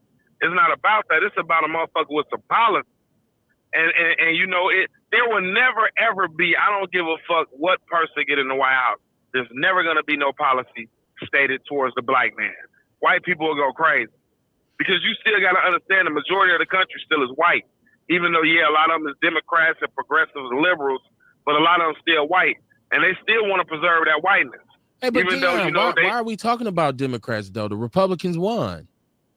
No, I'm saying though, a lot of people be. No, I get what you're saying, but why? Why are y'all still talking about Democrats? They lost. That's what you wanted, right? They lost. So why are we talking about them? Hold on, let me get past this fault truck. Yeah, but you know, a lot of people there throw it up like, you know, Barack and Hillary and this, that, and the other, and you know, they just, like I said, you know, they don't understand it, and I'm not gonna say they don't understand. Some people just don't care, you know. And you know, me and my guy, we was talking, and you could tell that like Nelly and some of those people, they have political ignorance, you know. And a person that has political ignorance is very dangerous. Like regardless of whatever, you know what I'm saying? Like regardless of whatever, we knew what was the stake ahead. And like you said, some people chose to sit it out. And like I told my guy today, you know, because me and him be chopping it up like we do. I said, if I wouldn't have read Project 2025, I would have set it out. Because I really don't believe a system that was never designed for us and has no intention for us, how would it benefit us? You feel what I'm saying? Because they do redlining. They did gerrymandering. They did filibusters. They do a lot of shit that fuck with our vote. You know what I'm saying? Voter suppression. You know, I don't know if I sent you that. It was a documentary I was watching. I thought I sent it to you. It was like in Georgia. It was like in Georgia, and me and you sat around, and we said, well, we're gonna go over this voting list. We could purge people's vote, and it's legal. Right. That's voter suppression. No doubt. Right. You know what I'm saying? That's voter suppression. So I didn't give a fuck about whatever that lady did, because she had a job to do. You understand what I'm saying? She had a fucking job, and she was the DA, the governor, the mayor, whatever the fuck she was. She held office, and she had a job to do. And from when I look on her and look up about her, she ain't do too bad of a job. But we don't even need to talk about her anymore. She lost. Yeah, you're right. Yeah, Trump is president. Trump is signing executive orders. Let's stay on that. We ain't gotta go back. Well, we ain't gonna talk about Kamala no more. It's a lot more to come, though. He about to fuck with the Department of Education. You know, and see, a lot of people don't understand when that DEI, that affect people that got children that are mentally and physically disabled people that, they go to school. He's going to fuck with the FCC because he feel like the FCC, man, listen, that's why I said you had to read Project 2025. All that is in place. The military, the FCC, the EEOC, the Department of Education, as far as with Pell Grants and all that shit, he want to just basically gut it and start what they call an ESA. When the one guy he was on there with him and his guys, I threw up ESA. I ain't never heard of the ESA. It's an educational savings account. You know, some states some states did it. A lot of these what you call those private schools, but they trying to really go to private schools, but religious sector of the schools. He's gonna fuck up a lot of shit. You know what I'm saying?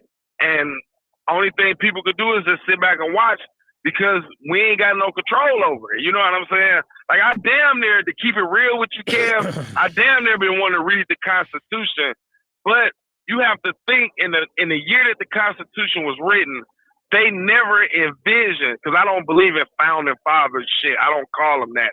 Those people that wrote that document never envisioned that something like this would happen. I don't think so. Maybe it might not happen in our lifetime. Maybe it might not never happen. But I don't think one person should have that much power ever again through the history. Okay. Never again. Okay. Shabaka said at the time we were building pyramids, the Caucasians were living in caves, not washing their funky, stinking asses. Anthony said everything Trump has done so far benefits Euro Americans. Nothing for anyone with shade. Yeah. Was he expected to? I once again, that's why I keep saying people who were so adamant about how good a man he was. And I'm talking about minority people, because I literally sat and watched black people in Georgia say, yeah, you stand on business, right? This is what we want, right? Like, and that's where the uptick in the votership was for him. The majority of it was in the South. Mama Jenkins, how you doing this evening? She said, good evening, my Outlaw family. This son of a bitch told us all the shit he was going to do. Maybe somebody wasn't listening, what was coming, but these other brown folks are not going to take his shit kindly. One thing I do know about them is they stick together like roaches. Those fruit pickers, bed makers, $3 workers are not going to take this shit. Immigrants are getting their shit lined up as we speak. They got lawyers in position to fight the fight. It's going to be a bloodbath. He said, this is Shabaka saying, I wouldn't let Hillary suck his dogs. Oh, wow. Y'all crazy tonight. Y'all hate Hillary, don't y'all? Damn. Put the dog in it. Not even the dog, Kamar. Albert said, I want to know what does she do. He said, good thing about being light-skinned, I can now identify as an Asian. Fucking no, you can't, Al. No, you can't. No, you can't. Once you take your hat off, they're gonna be like, oh no, this nigga right here. They see that hair. Unless you bald now. I don't know. He said Reagan and Coke. Shabaka said Obama was a counterman to our progress. I didn't think he did anything for us, but I don't think he set us back. You think maybe you could say by kind of prioritizing the rights of gay people and LGBTQ over us? Was that counterproductive, Kamar? Did that set us back? You muted. Oh, my bad. I was saying, I don't think it set us back. I just think it showed he wasn't doing nothing for us. But then really, we look at it like we didn't put no money up. We didn't petition to do nothing either. You know what I'm saying? Them folks put money together and petitioned a politician or some shit, you know what I mean, to put some shit in action. We don't do none of that. You can't play around with Anthony McGee. He got a website up there, Obama White House Archives, the press office. He said the progress African-American community made during the Obama administration. He said this is what he done for black people. I'm going to have to read that. I'm going to have to go back and see it. I think I've tried to do that research before, and there was some light stuff, but okay, so when we say he didn't do anything for us, I think basically most of us, our expectations were so high because they were high. Like black people felt like, okay, we're finally going to get some levity here.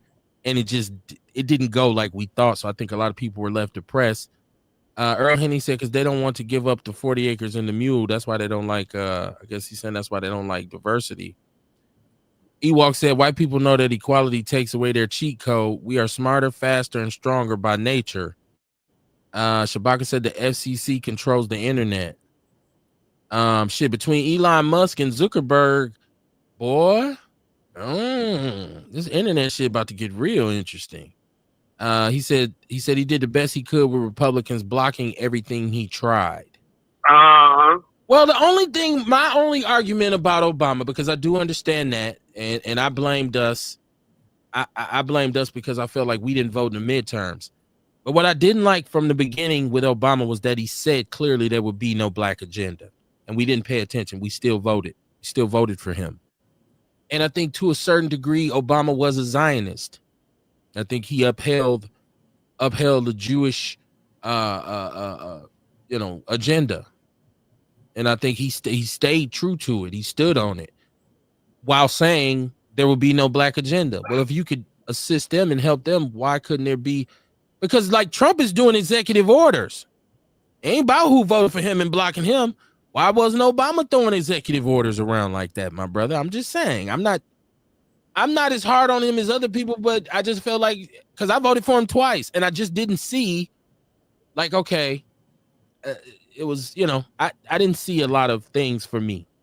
He said, read it, please. This is Shabaka said Obama was more concerned about homosexuals than the police murdering unarmed black people. Anthony McGee said exactly high expectations he couldn't meet. Well, you got to try, though.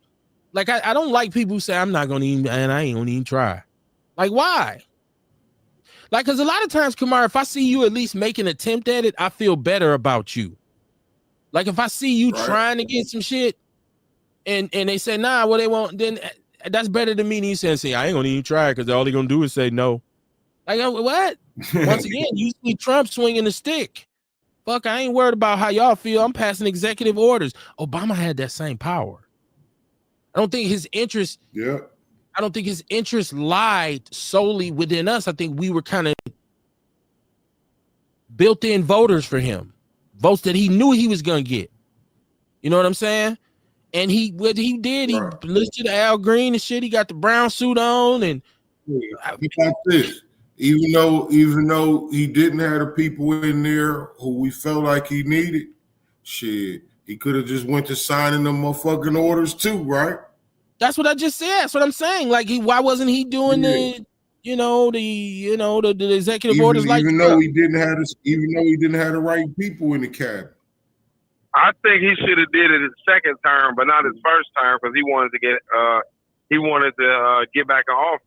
But yeah, his second term, I feel like he could have did something, but it's not going to be no agenda for us, though. You know what I'm saying? We're not a majority of people for them to sit up there and say, we got to make this black majority. But everybody should have an agenda. As a matter of fact, everybody does. There was an LGBTQ agenda. There's a Jewish agenda. There's an Asian agenda. So what are we like? Why, when it comes to us, all of a sudden the buck stopped. Well, we ain't gonna never have that. We can't have that. We ain't shit. We ain't worth that. But everybody else gets all of this shit. You know what I'm saying? But we can sit up there and try to play suicide with our voter if we want to.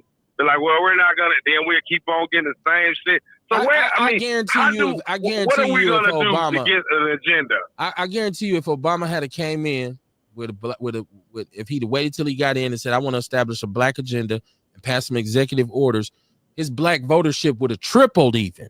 He wouldn't have had to worry about getting reelected.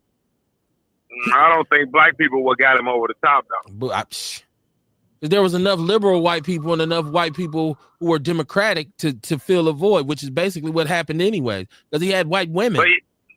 He had white women.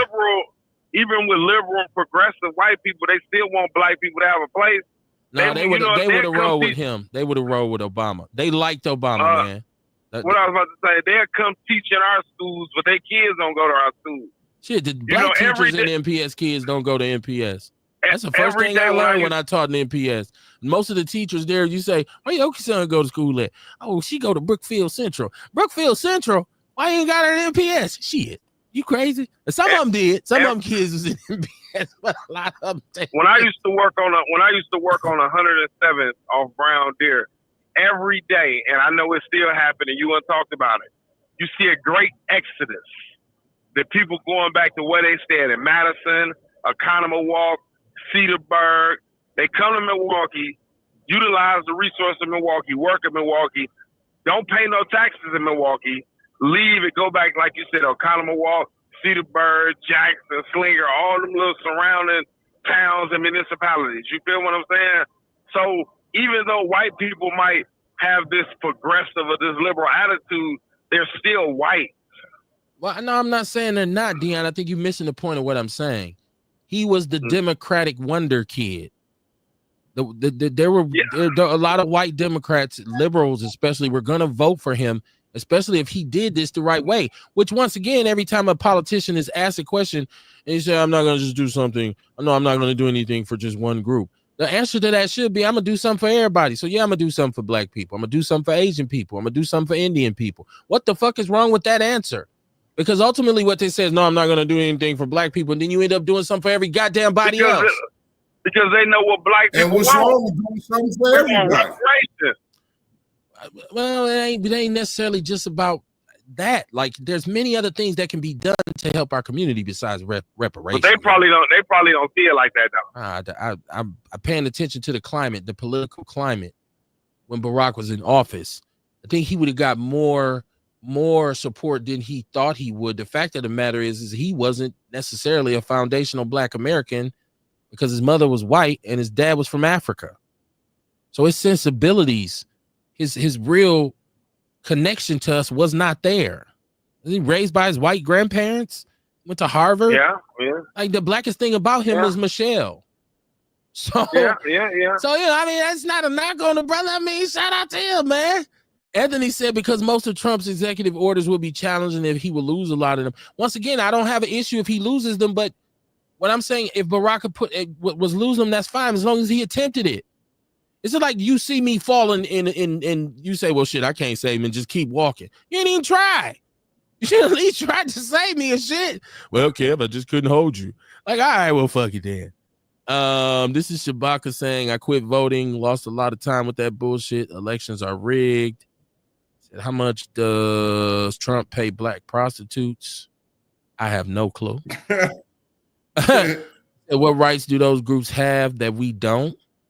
Well, in terms of and really with LGBTQ, it wasn't even just about them having rights that we don't. It was the fact that they became the number one priority and kind of skipped ahead of us in line. So when you're talking about who always makes the point, somebody always says, well, when something happens to some Asian people, immediately there's this legislation passed to protect them. With the LGBTQ, there was legislation passed to protect them right away. But when we get murdered, I don't see, has there been a national, like, you say hate crimes, but is there anything specific to black people? Like there's with Asian people or gay people or, like even with Jewish people. Like when you say something about a Jewish person, your ass is on the flame. If you can prove it's a hate crime, your ass going to jail. If you can prove it's a hate crime. Okay. But that's not specific to us, but people would say, well, that protects us. So then you don't have to make anything for us, right? Then fuck it then. Fuck black people. Like, and that's basically what Trump's saying. I'm not going to have any laws in place that protect you specifically because of your race or your sexual preference or anything. Fuck you. You get it how everybody else gets it. If the laws were fair, if the court of law and the justice system in this country was fair, I think I wouldn't have a problem with that. But we can prove that conviction rates are disproportionate. We can prove these things. So it's not fair. Justice ain't blind. Or she is. Scarface said, buy the bitch some glasses. Do you be listening to on Sirius XM 126 on Wednesday, have Exoneration Wednesday, how all them people just locked up and they commit the crimes? Like, oh my God, I couldn't imagine that. I know I don't go above 51 and below 43 on XM. But try to listen to 126, man. Oh, man, I don't see me. I know you live in the power verse though, but try. That Joe Manson used to be on that, man. He rest in peace. Yeah. Anthony McGee said blacks were not enough. Well, I mean, once again, who's to say? But there's Latinos. You're gonna get some white votes. Like, see, that's us. Okay, this is my issue. We are so scared to stand up for us. Because we be like, well, I can't win that way. You know what I mean? Like, so you telling me white people who come, you say, I'm not going to vote for you because you're intending on doing something for African American. You should have been like, well, fuck you then. Don't vote for me. I mean, if you don't win, you don't win. Okay, so I'd rather live on my feet than die on my knees, right? Like I'm not. So then I might as well just acquiesce now. I should just. But he didn't get in there like that. You see, And like a motherfucker said, you see what type of person he is when he distanced himself from Jeremiah Wright. Yeah, and You know what what I'm right, that's what I'm saying. For me, that's the way I see Barack Obama. I understand a lot of people may not, because there's some black man. I'm telling you, man. I used to have old men wanting to jump me in barbershops about Barack Obama because they used to be so happy and so proud. And they'd be like, "Yeah, he came to Milwaukee, he came to Master Lock." And I said, and Master Lock outsourced what, 200, 300 jobs after that, and then announced they was moving. Did he come back? That ain't, young man. Yeah, talk to me about it. Let's talk. Well, and I used to talk to them about this. Like, even something, you can do something that benefits us directly and not call it that. Like, it's all kinds of different ways to skin a snake. I don't want to waste time talking about Barack Obama because he's a non-factor. He's not even the president anymore. We can debate forever on the effectiveness or whatever he did. Like, that's a whole different show. I really just want to get to what's going on today. He said, when is your next live? We're on Mondays and Wednesdays. If you are, I don't know if you are interested in coming on. He said, not that I meant, even if 100% voted for Obama, it wouldn't carry him. Well, once again, there's more people that will vote that we could have got, that he could have pitched to. I think some Latinos would have voted for him. I think some white people would have voted for him, and I damn sure know white women, because white women were the ones who got him over the top initially, correct? Correct me if I'm wrong. I thought Oprah brought that home for him. Once again, if you keep telling me we can't, I'm gonna look at you and say, that's some bullshit. We can do whatever we want. We can do whatever we set our mind to. I mean, he could have did whatever he wants to, but he wouldn't have been reelected. Shit. Well, that's why I think he should have did it on his second term. I love how people say, I agree with you. I love how people look back and say what wouldn't have happened. We don't know what would have happened. It's easy for us now to look back and say, he never got elected. How do you know? You don't know. Nobody can. You don't know, man. Yeah, you're right about that. I want to ask you a question. Hold on, let me finish this. He's saying, cool, Monday, Wednesday. I will see you guys then. Early shift. Oh, he's on. Oh, you gotta go. You gotta go to work. Yeah, man. Gotta go make them donuts, man. Shout out to you for being an admin in the People's News Network. I think you do a great job, my brother. Appreciate you there. We may not agree on everything, but one thing about it is we ain't got to fight about it. You know what I'm saying? You do work in there, and I see how you take care. He moderates it like it should be done. So I appreciate that. So yeah, man. Anytime you want to come on, just hit me up. Let's talk about it. Go ahead, Dion. You was trying to put something in there. What you think about that old priest? What she said to Trump? I didn't like it because I felt like it was begging. You asking me what I thought about it? Uh-huh. I didn't give a shit. Listen, my mind is focused on this. Not this show, but like my existence, my life, my family, my children. Because in my mind, I'm saying to myself, how can I empower myself still? Through this storm, through all this political upheaval, I got to figure out how to empower myself, or I'm not going to progress. Mm-hmm. So I ain't entertaining all kinds of different shit. I'm not reinventing the wheel. I ain't worried about what no rabbi say. I ain't worried about what no indigenous people say. I ain't worried about what no Asians say. I'm looking at me saying, as a foundational Black American, I got to figure out a way to make sure I can survive this storm.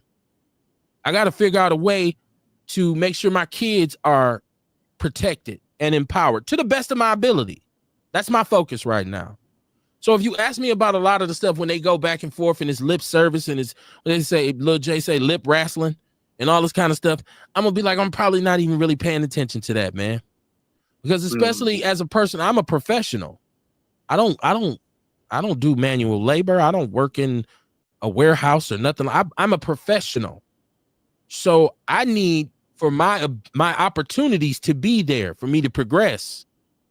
I need to be able to go in rooms and get gainful employment. That affects me when you start saying, y'all ain't gotta have no Black man up in here. Y'all, what? So I can't get a fair shot? That's when I get upset about it because I don't care about you not liking me. When you start trying to, you start fucking with it, what you say, taking bread off my table, then I start saying, well, hold up, goddamn it. Wait a minute. You're doing too much now. So that's where I'm at. So I didn't think about, if you wanted to elaborate on what the whole issue or what the thing was with the priest, go ahead. You can have the floor to talk about that. No, you didn't hear it? No, I didn't pay. I seen it. Once I seen her face, I was like, I don't need to listen to that. Okay. That's just me being a jerk, man. I just feel like she gave him too much power. Okay. What was she saying to him? What by just talking about like he should have mercy. God gave him mercy because he missed two quote unquote assassination attempts. It's a lot of people out here that's immigrants and LGBTQ. Okay. And people are scared and all that. Okay. I think that just gave him too much power, man. You know what I'm saying? Like I be like, I don't. Is his name Michael Bolton? I know his last name Bolton, and he was part of the Trump's administration, and he was just talking about, you know what I'm saying, like feeding off of the dude ego, like that strokes his ego. He was like, most of the time when we went up into, gave him briefings in the morning, we didn't talk. You talked about the briefing, but you had to stroke his ego to make him think about, well, if I was you, President Trump, I would do this. You know what I'm saying? This, that, and other. And like when she said that to me, I just felt like that was merciful pandering, and it's like you bowing one knee and you just gave him too much power. You know what I'm saying? Okay. You just gave him too much power.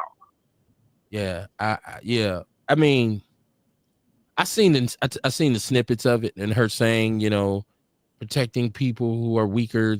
Is that what she said? People who are weaker than you, and yeah. See, that's a conversation. You saying that to him? Like, she probably felt convicted to do so because she's a priest or whatever. But in my mind, I'm thinking it's not like he's gonna hear what I'm saying to him. He has his mind made up, similar to the conversations that I see in the People's News Network with a Scott or with the Joseph Walker. It's talking to a wall. No matter what you say, no matter what facts you bring, there's no reasoning with these individuals. And if that's how you feel, then so be it. That's on you. You go ahead and run with that. You can die on that island. But I'm not gonna sit there and go back and forth with you on it. Like, that's like me saying, I want you to like me though. I want you to like us though. Hold on. Like, no, listen, we're okay. You should like us, man. Let me try to talk you into liking us. That's never been a part of my personality. Never ever. I'm one of those people. And a motherfucker about to put 10% tariffs on China. We're gonna see how that's gonna work. Canada, right? Mexico. With these trade wars, like shit about to get real. Like, man, bro, like what? I'm saying, man, you should be smiling like me. You said you found some solace.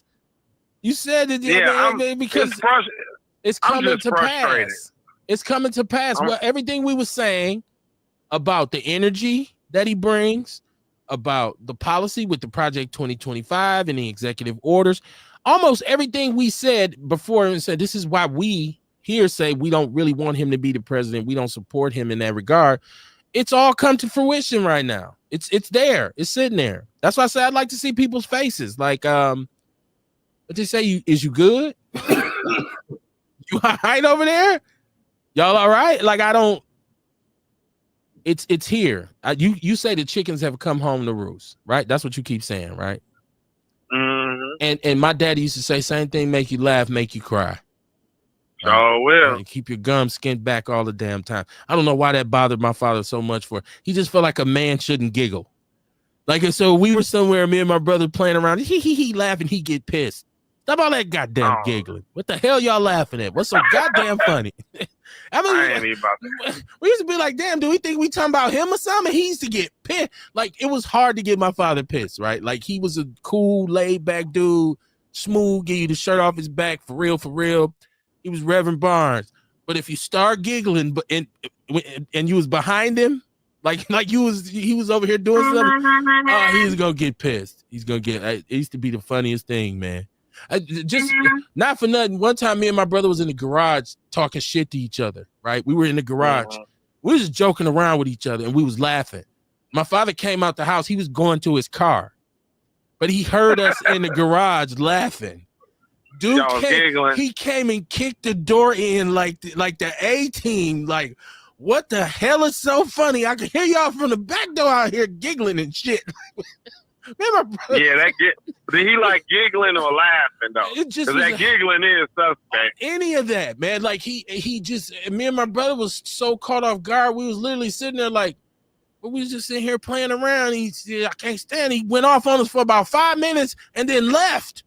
And just left us sitting there. We were just like, dude, what just happened? Like, neither one of us knew what the issue was. I'm just saying, we're probably like 13 and you know, I'm probably like 12 and my brother's probably like 15.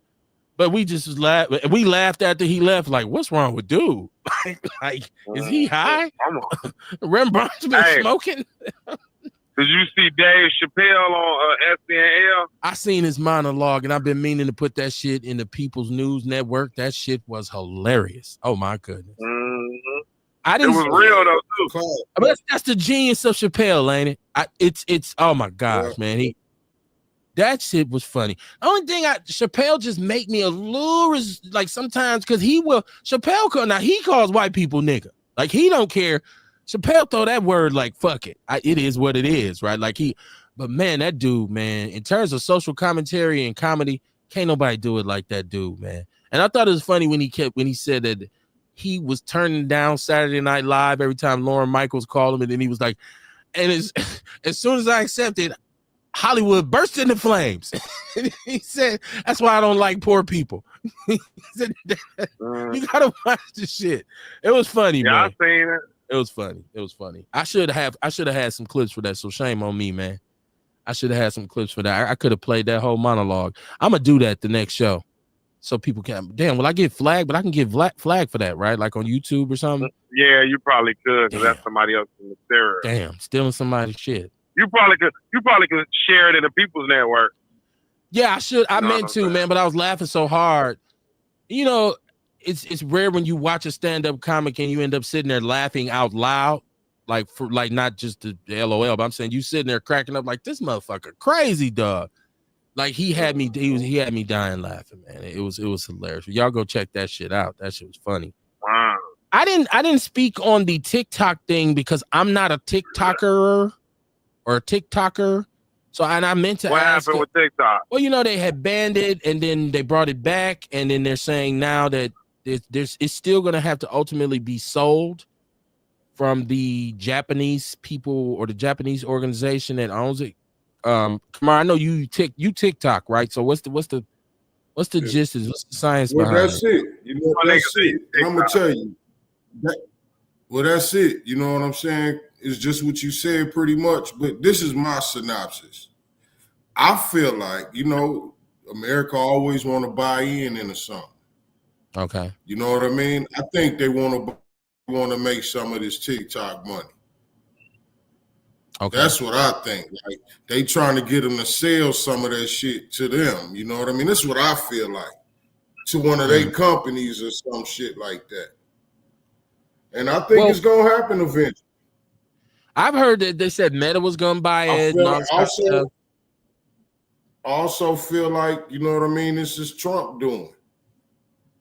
Because you know what I mean, I said it before TikTok came back on. I told Ticey, I said, hey, I feel like Trump finna try to be the savior, make it look like he the savior of TikTok or some shit. And then the next morning, TikTok was back on. Well, and they talking about, thank you, Trump. Thanks, Trump. Trump got props. The Chinese people gave him props for being with him. And then they also saying that he's agreeing with TikTok and all that type of shit. Is the accusation that it puts American data at risk? Like this opens us up for cyber terrorism because of their ability to. One of the companies that ByteDance company or whatever it is, they saying is like that. So they want them to sell that company. But like I said, I just think the overlay for the underplay is sell us that stock in that company. I mean, in TikTok, you know what I'm saying? Just like how they do marijuana here. It was illegal until they figured out a way to make money off of it. Okay. You know what I mean? I'm thinking it's something like that. I think I have a TikTok account. I don't know how to operate it, and I've never put anything on there. I've watched TikTok, your videos on there. I watched your videos on there, and a couple other people I know put some stuff on there, but I'm not as familiar with it, obviously, as you are. TikTok, you know, some about it. Following people on TikTok. It ain't all about doing it. Go ahead. It ain't all about doing the dances and shit. You know what I'm saying? Really, it's motherfuckers getting money, just putting information out, putting their videos of the shit they do out. You know what I mean? Just post your. I mean, if you be on social media, you might as well get some money for it. Right. No, I'm not knocking it at all. I'm just saying I wasn't familiar with it. No, I'm not knocking it at all. I just wasn't familiar with it. I wish I'd have been did that shit. I thought it was for kids. That's what I thought at first because it's called TikTok. Right. I ain't fucking with getting on that shit. Right, TikTok. Right, but all I hear about is kids doing TikTok dances. Yeah, like, I'm not finna be doing no motherfucking TikTok dances and shit. Well, you did have one video where your legs was what I thought. I said I didn't know Kamar could dance like that. I didn't know it was like AI or whatever. Remember the video you had where you and Tyson was dancing? Like I didn't know. I was bugging off that. I said, "Look at Kamar. Look at he's on here. I didn't know he could do that." That nigga kidding me. I can't move that motherfucker fast. I really thought that was you. I said, I know he in shape, but damn, that shit was funny. Shit. It's the STREAMYARD. Right. I'll get some of that shit. I'm trying to be doing that. Dion, what was you finna say about TikTok? I said you must know something about it. You know how to follow people on that motherfucker. Well, if somebody has a video and you say, "Let me see it," don't they automatically set you up? I think that's how I initially got a set. And I don't know how to access it unless it's somebody else's video. Like, so when Kamar puts his TikToks up, I can go and watch them. But I wouldn't be able to tell you what my page look. I don't know. I never messed with it, is what I'm saying. I never went in there and started tweaking and saying, what is this about? That's what I'm saying. I'm not knocking it. I was just like, well, what's going on? No, I don't fuck with it like that. I'll be putting my dog videos on there. Or if I get dressed or something, I put a video on there of me shitty shot, you understand? But I don't be on the drop content and shit. I'm finna start doing videos of my dogs and shit, man. Them motherfuckers love them videos. How many dogs you get paid off that shit, Dion? I thought you just had one. I do. Oh, you said dogs plural. Oh, okay. You said okay. I thought you done got another one. Damn. Oh, going in. Hell no. This one is enough. This dude is a handful, man. He a motherfucker, boy. Okay. Yeah, when you get you a dog, yeah. You know what? I got to relocate because I just can't have him this space. It's ironic that we were talking about how studio and shit set up because with this space, if a dog came in this area and chewed on something, his ass would have to leave that night. And so I have to be able to have enough space where I can create an area that it's going to be a he, not a she. Why you don't get a small dog like I got? Because I don't like small. I don't like those little rats. I don't like the little small dogs. Cool. I hear people say that, but I don't. Because I was raised with dogs. Like we had dogs, and my brother was a dog whisperer. My dad had hunting dogs. He had dogs at his shop to protect his shop. You know what I'm saying? We had dogs everywhere when I was growing up. And the dog only was privy to certain parts of the house. As a matter of fact, now that I think about it, every dog we ever had was what we call an outside dog. The dog didn't live in the house. On extreme cold nights, or if it was a really bad blizzard, my mother would let my brother go and get his dog and bring it in the house, but he had to be in the basement or in our room with the door closed. I can't. I just need more space. I don't have enough space here. Because, man, this is all these years we've been here, some of everything. My kids' toys and all kinds of stuff. And if I come down in my RCs or any of my equipment is chewed on, that little pooch got to go. I don't big or small. His ass got to go. You got to go. I'm talking But about thank God tonight. I got me some pretty good dogs. They don't chew on my shit. Now my pit, she can only stay in the kitchen. She can't come in the living room. Cause pits have fur. Them Shih Tzus I got, they got hair. That fur shed. You know, like I sweep my kitchen up, it'd be a fucking goddamn pile of hair. I be showing my mom and she like, I didn't know no new shit like that. Yeah. And you know what? I wanted to get me what they call a Borberol. It's an African Mastiff. But man, I don't want to be picking up like Kamar got that Cane Corso. Them motherfucking shit mounds the shit. Like my snake used to doo-doo like a human being. You know what I'm saying? Like my snake used to shit so bad, if I feed her a pig, I could pull up in the driveway and smell that motherfucker. You know what I'm saying? Like, damn, no. Pookie and shit it. Yeah, Pookie and shit it. Yeah, Pookie had to go. You know, Pookie. If my wife pulled up and smelled that pet has to go. She gonna be like, she don't do stank, because so it'll be, you know. And then once we do get the dog, I'm pretty sure she'll be endeared to it because we'll be be a little puppy. So women are nurturers like that, so they typically get, oh, he's so cute, I love him so much, even though they might not even want him at first. And then all of a sudden, it's I wipe my dog's ass. I got dog ass wipes. So when they come from outside taking a shit, I wipe their ass. You know what I'm saying? You know what, Dion, you are making me now not even want a dog, because I don't know that I'm ready to be that vested. Everybody say that, but they wiping ass out. You know, once again, we had outside dogs, so you know, the dog's ass never was wiped. Like I had a dog my senior year in college. I mean, my senior year in high school. I'm sorry, my senior year in high school, I had a dog. My mom, and King was an inside dog. I lived in the basement. And so my room was in the basement. So King stayed in my room. And when I wasn't there, he had to be outside. So, and I did come home, and I used to tie him. It was really cold, and I would tie him to the post in my room. And he did chew a mattress up very badly and a couple shoes. And he got the beating of a lifetime while he was still tied to the pole. I beat him within an inch of dogdom. Said, yeah, you don't tear shit up around here. This ain't, you know, you ain't pay for nothing around here.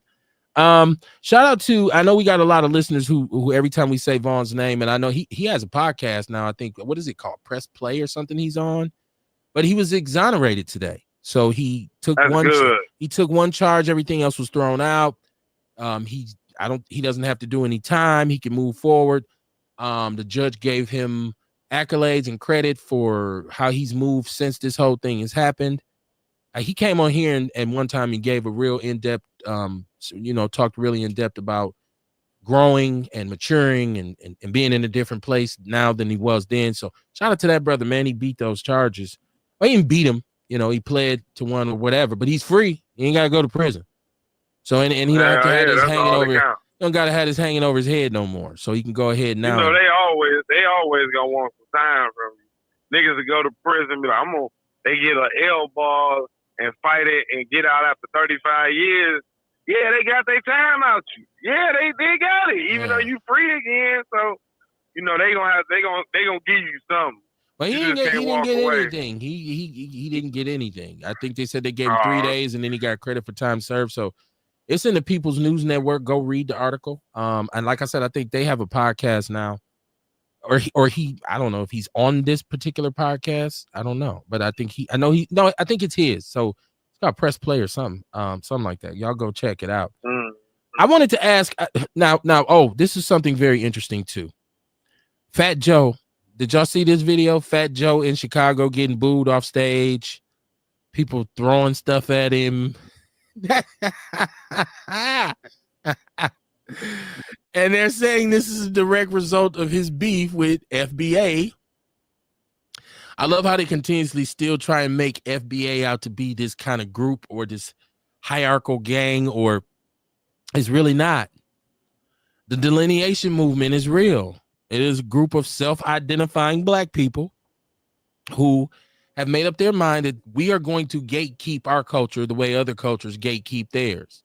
We're not going to allow people to take credit for creation. We're not going to allow people to get disrespectful when they're guests in our home. We're not going to allow people to jump on our coattails no more and ride the wave and enjoy the momentum until we hit a rough spot. Then they go back to where they was from. I'm not black. I'm Puerto Rican. I'm not black. I'm Mexican. Mm-hmm. I'm Asian though. I'm Dominican. Right. I'm Dominican. I'm Jamaican. I'm Haitian. Well, we okay. Well, that's fine. Y'all go be that. Y'all go be that and stay that. Now, if you want to come through, if you want to kick it with us, since we're such affable people and such lovable and forgiving people, come on in, but wipe your feet when you come in the house. Don't put your feet on the couch. Respect my house. That's what FBA is. It is a lineage. It is not a gang. It is not a group. There's no headquarters and there's no membership. If that's established, I won't be a part of that. I won't be a part of that. But as far as identifying ourselves, as far as trying to create solidarity and trying to, like the brother said, if you don't know that particular book, you don't know anything about getting on code. Well, let's have a code everybody knows. Let's make a common code. Let's have it all, like, so it's easy to follow, Kamar. It shouldn't be this whole kind of strenuous, I got to memorize this shit and be able to repeat it out loud. Nah, because it's not that complicated. Where your people from? Where you from? Where your people from? Where you from?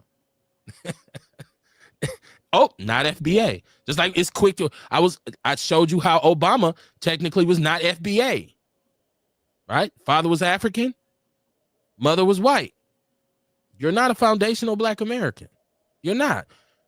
Does it make you a bad person? No. Do I hate you? No. Can you still kick it? Yes. But respect ours for being ours. Stop all of the bullshit when it comes to, man, they sure do make good music. Or they sure know how to dress. Or they sure know how to cook some food. And then when the shit come down where it's time for us to get any kind of rights and any kind of progress and any kind of movement, you bet. Oh, wait a minute though, I'm Haitian. Wait a minute though, I'm Dominican. Like you said, come on, I'm from Trinidad. I'm not even. Well, hold on, goddammit. So let us all. If everybody else can identify themselves, goddammit, why can't we? But so Fat Joe with his comments and his disrespect, which was really silly to me because I'm like, bro, you're a rapper. You know what that means, right? But the fact that I guess he was in denial about the role that they played in the creation of hip hop in the first place was why it was easy for him to disrespect us. But I feel like they made a statement in Chicago. At first I was like, man, they just making that up. But I seen the footage and it had me dying laughing. He was booing, throwing stuff on stage. Okay, you seen it too. Okay. I just, yeah, he was trying to carry on with the show and shit. It was all bad. Yeah, I think the DJ even was played this shit down low. Like it was all bad for him. Probably was the worst show of his career, man. Well, definitely he got booed and he got hit with. They say he got hit with shit. Like people start throwing shit. It was Chicago. I can't wait to Snoop do a show. See his reaction. Who or your boy? Nelly. Yeah. With Snoop, they don't do shows with Black people at. Damn, for real? That's crazy. Come on, you gotta play Think about it. Like when was the last time y'all heard about a Snoop show or a Nelly show? You're right. You ain't gotta say that. We don't hear about it. I agree. When he was here, he was at Potawatomi's new you know what I mean? Remember Monday? I was alluding to that. I was like, they ain't after our money no more. They want their money.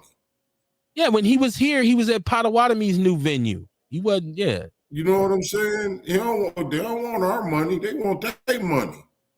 Nigga didn't even come to Juneteenth. It was right down the street. None of that. He didn't come to Juneteenth. Fuck them. Let's get on the jet. He could have did it. Police probably weren't able to handle that though. But so how do you come back? Okay, so there has to be, especially with what's in place now with what Trump is doing. I bet you that girl wouldn't have got shot. I bet you all that shit wouldn't have happened if Snoop had been there. They'd have been more focused on where Snoop at. Now, in light of what we see now, and there's more to come in terms of the executive orders in which you're gutting, and this is my opinion, is that you're basically gutting any anything on the books that pertains to equality. And people say, well, Kevin, we ain't never had equality. We never had, but there are laws on the books that have been passed that are supposed to be those, those stopgaps. And the fact that he's attacking these now, so I'm looking for individuals like a Snoop.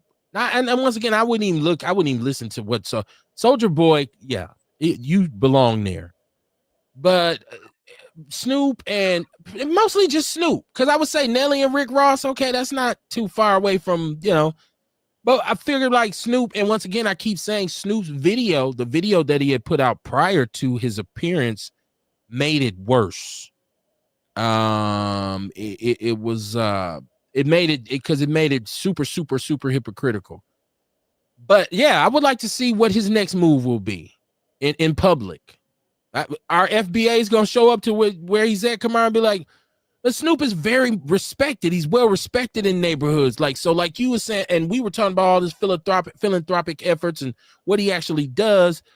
Are people gonna still say, fuck you, Snoop? You see what your president doing? Like, and all he gonna say, President Trump wasn't even there, nigga. People, right. Are people gonna stop accepting his help? You know what I'm saying? Like, are they gonna not let their kids play in this football league now? A bigger question would be is if he takes his football league away, are we gonna beg him to bring it back? I don't think we will. Right, but that's what I'm saying. You know what I mean? I don't know, man. I don't know if you could cancel him over his philanthropic efforts. Because you're talking about taking food out of people, like not literally, but you know what I mean? You take the food out of kids' mouths. Like kids trying to they want to do some stuff, and man. Like if my son want to play, your son want to. Hey, Kev, you live out there. Your son want to play on this team right here, and he got the opportunity. You know what I'm saying? You ain't gonna deny him that opportunity to play. I might, Kamar. And you know why? And that's what I was about to say. I'm familiar with the whole youth sports culture, and not we don't have Snoop League here, right? We don't have it here, but we have some big time programs here that are heavily invested in youth sports, right? And so when my son was in the 8th grade, right? This might be apples to oranges, but this is my example.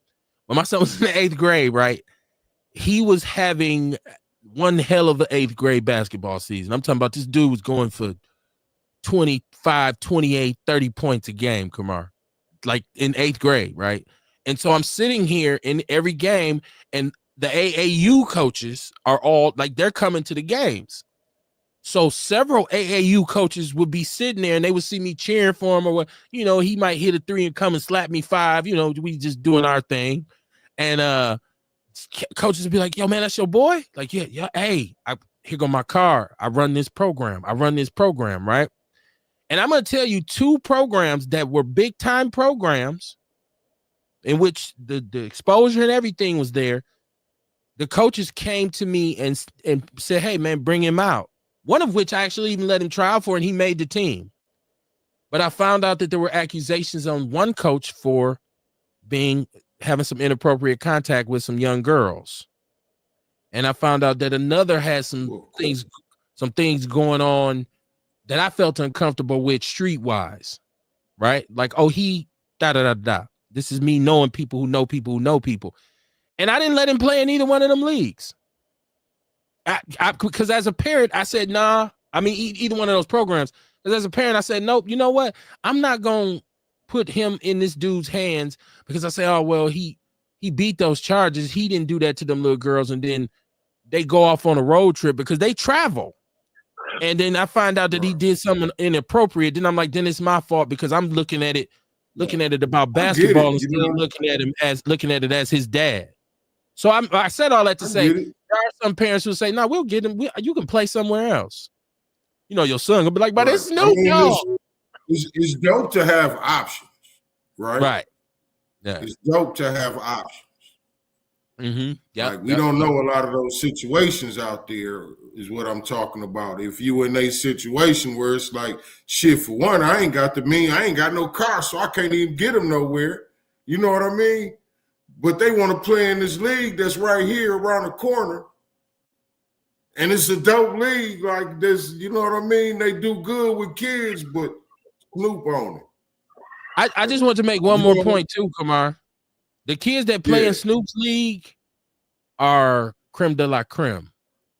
It ain't just you just make the team. So that's why I said if they had that's why I said he had the kids that play for him do have options. And if you watched his reality show, it was a whole league of teams, and it was teams that beat them.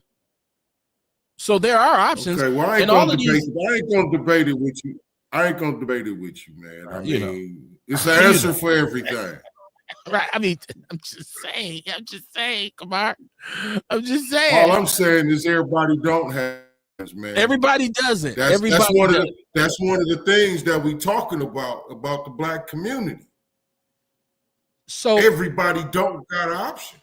So shout out to like Jeremy. Me, hey, look, dig this, right? Dig this. When I was growing up, I played AFY football.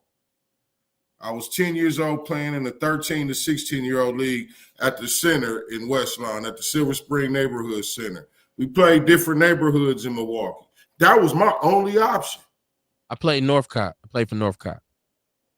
Yeah, but you know what I mean? But that was my only option. Right.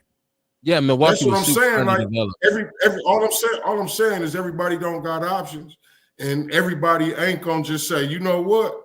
Snoop played for Trump. I ain't letting my son play for him. Everybody ain't gonna do that. That's all I'm saying. I ain't saying nobody right or nobody wrong. I'm just saying some people don't got options. Everybody ain't gonna do that, but I was saying Cam Newton got a football team. There's a lot of some people got standards. You know what I mean? I get it. You know what I'm saying? I'm just speaking on those that don't. Shout out to Jeremy Nimitz, who and a lot of people in Milwaukee know Jeremy. Jeremy is a white dude who went to Marshall. I'm so old. I played against him. I feel like we had on leather helmets. But Jeremy has been coaching youth sports for about 35 years on the north side of Milwaukee, Kamar. And I'm talking about teams from 6 years old up to 15 years old. My son played for him, and I'm bringing Jeremy up for a reason, because he was always empathetic to those kids that you're talking about. They said, hey, I want to play. Or the mother said, my son wants to play, but I can't afford it. He give him equipment. I can't get him to practice. He pull up in his truck and he got 7 kids in the truck. And so when I start to talk about options, this is where I'm just saying it's not a debate. I'm just saying when it comes to options, there's options there now. It's not like when we grew up, because you are correct. AFY was the only thing going besides warning. And if you wanted to play football when we were young, it was AFY. Right. It was AFY or it was warning. You're right. It was football and basketball, AFY and warning, and that was it. Right. And so some people talk about St. Bernadette's, which we didn't know about. I never heard of that. My guy, shout out to my guy. But I'm saying that nowadays that is so popular because you got the NCSL. You like that's in every city. That's my point. Yeah. Even where Snoop might have been at one point, stuff now. He might have been just the only dog in town at one point. But now there's enough options so parents can say, nah, you ain't got to. Okay, you want to be a Trumpster? Take him over here. And then he'll have dog ass talent and the program will be done because they'll be losing. But I don't want to do that. I want to take that away from the kids because that's some grown people shit for us. The kid I don't give a fuck about shit. I just want to wear the uniform. Yeah. Hey, look, it did his that part. You know what I mean? Like now you got to tell your son this and he'll give a fuck about nothing of that. My son kind of looked at me sideways. My son kind of looked at me sideways and was like, dude, like, what? I made the team. And I'm just like, hey, I can't do it. I can't do it. I can't let you play. And I sat and talked with the brother. I didn't, I just couldn't, Kamar, because I felt like it's more important for me to try to keep you safe than, all of a sudden it's Judy. He done accidentally walked up on you in the bathroom. What? No doubt. I wouldn't have went with that shit either. Yeah, you know, he did, but you're right. He did have options, fortunately enough, right? You know, and so it worked itself out. Somebody did y'all see the story with Dwayne Wade now with the transgender? Can we Man, call it? he gonna marry his son when he get older. That's Well, what he can you gonna call do. him a transgender? But he's saying this kid knew when he was 3 years old and I'm like, Yeah, goofy ass shit. like, dude, Well, I didn't know. hey, hold on, y'all. It's Okay. a boy now. It's But a no, boy they now. challenge that, though. That's against your, The order has been against your signed. civil rights, though. This is a boy that wanted to be a girl. The order has been signed. Oh yeah. Now, yes, now, yeah, just two genders now. Right. No. But that's against the person's civil rights, though. No, all that shit about to be in court, man. All that shit about to be all in of court. it. You're right. You're right. It's like a motherfucker said that man can't write. He just, today we're going to end First Amendment speech. No, that's why the shit is part of the Constitution. You just can't go in there and change the Constitution like that. That's why they have amendments, and it take a while to get that shit changed. You know what I'm saying? But Kamar, this is where me and you, once again, y'all gonna have to start giving us our props because Kamar said it and I said it. Everybody was up in flames, like, you get elected, we're gonna be slaves the next day. And we was like, nah, it's shit in place. He's not gonna just be able to do everything and turn that tide like that. It's gonna be a struggle. They'd have been did that shit. Yeah. And so it's gonna be, you're right, Dion, and Anthony McGee, shout out to him. He's right. It looks good now that he's doing it. It looks like wow. But this shit finna be so tied up in court that it's gonna be pretty soon they're gonna be complaining because of this legal bill is gonna be tremendous. Yeah, training resources and shit. Yeah. His term gonna be over and shit, bro. Goof ass dude. Well, I had a stance. Don't get me wrong. I ain't gonna say I don't condone the lifestyle where a man is sleeping with a man and a woman is sleeping with a woman. But at the end of the day, to keep it real with you, as I'm getting older, that's their personal business. Yeah. Like a motherfucker might not like that I slap cheeks doggy style. That's the only style I want. I'm just using that as a scenario. That's my personal business in my room. You know what I'm saying? For me, so if a man want to love a man, go ahead, bull. Go ahead. You're right. I agree with you. You know what I mean? It's just for me, you know what I mean? Like, you could sleep with a man if you want to, do all that. But then the problem come when I call you a man and then you come back talking about, but no, I identify as a woman. You know what I mean? So now I'm wrong, but you was born a fucking man. You know what I mean? But then now I'm wrong. I'm the villain and shit. That's what I find the problem with it. You either a boy or a girl. You was born a boy, you a boy. You born a girl, you a girl. I mean, there's ain't nothing wrong with that. You can act how you want to act. I be seeing the little bulldog stud, and I call them sirs. And when I see the Gumps dressed up as women, I call them ma'am. Does that make you happy, man? How you doing, ma'am? How you doing, sir? Or hello, how are you? You know, I don't even have to address you as nothing. Just, hey, how you doing? Or I ain't even got to speak to you. Like, I'm not about to. I just man. This where this goes. At first I was. This where this goes into. It don't got until it has something to do with me. Like, I'm real. Like, look, if that's what you want, right? Like, so if you think I'm Kevin, I'm a woman. That's you, right? But like, I think what Kamar is saying and what I kind of agree with is when it starts to become, well, now you starting to force things on me because of your perspective or because of your belief. So now all of a sudden I got to respect it. Like, it's now you in my bubble. Then I'm gonna say, nah, man, get on out of here with that shit. But I'm with you, Dion. Like, listen, man. If that's what you want, that's your island to live on. Like, you want, I don't have to wake up with that dude. Yeah, I don't have to wake up with that dude every morning. I don't listen. That's your boyfriend. I'm not. You know what I'm saying? Like, if you are a stud, if you a stud, like, and that's what's always funny to me, because you say, well, I don't like men, but you go and get a woman that looks like a man. That's, to me, that's a sign of confusion. Look worse than a man. Well, it's a sign of confusion. And just like when I say, when men, homosexual men say, well, I don't like women, yeah, but then you act like a woman. Now, I don't, and not that I need a gay person to kind of sit me down and explain this to me. I'm just saying that always looked like confusion to me. And, it does. I agree with you. But if that's your thing, that's your thing. Your thing. What do we say? We totally support gay people on this show. Be all you can be, goddamn. Man, no, I'm saying like that's be safe, man. You know what I mean? Like, go ahead and do you. Like, I do. And people say, Kevin, get out of here. But I'm serious. I do support gay people. Like, if you want to be gay, be gay. Like, the world is a different place now. And first of all, let me say, there's always been gay people. We can't act like they just came along when Obama was president. They got empowered a whole hell of a lot when Obama was president. But I'm just saying, like, go ahead, man. Like, the only problem that I have sometimes when the stud looks at me like I'm the one who's like I'm wrong. Like, she look at me like, oh, motherfucker, I'm a man too. Well, no, you're not. I guess that'd be my argument. But like, no, you're not.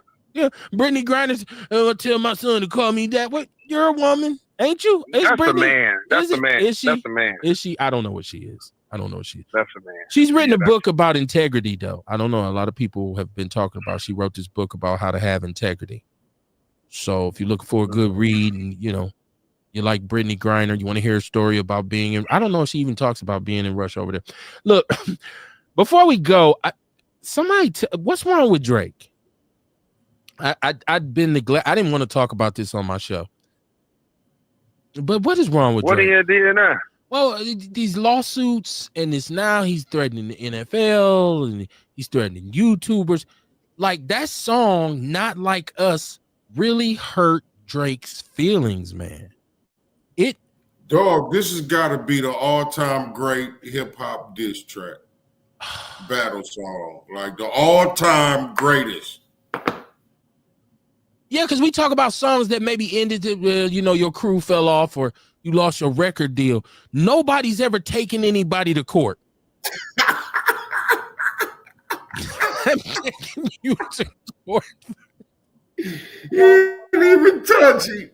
I mean, and he's saying, well, he said he called me a pedophile. He called me a pedophile. He called me a pedophile. You called him a woman beater.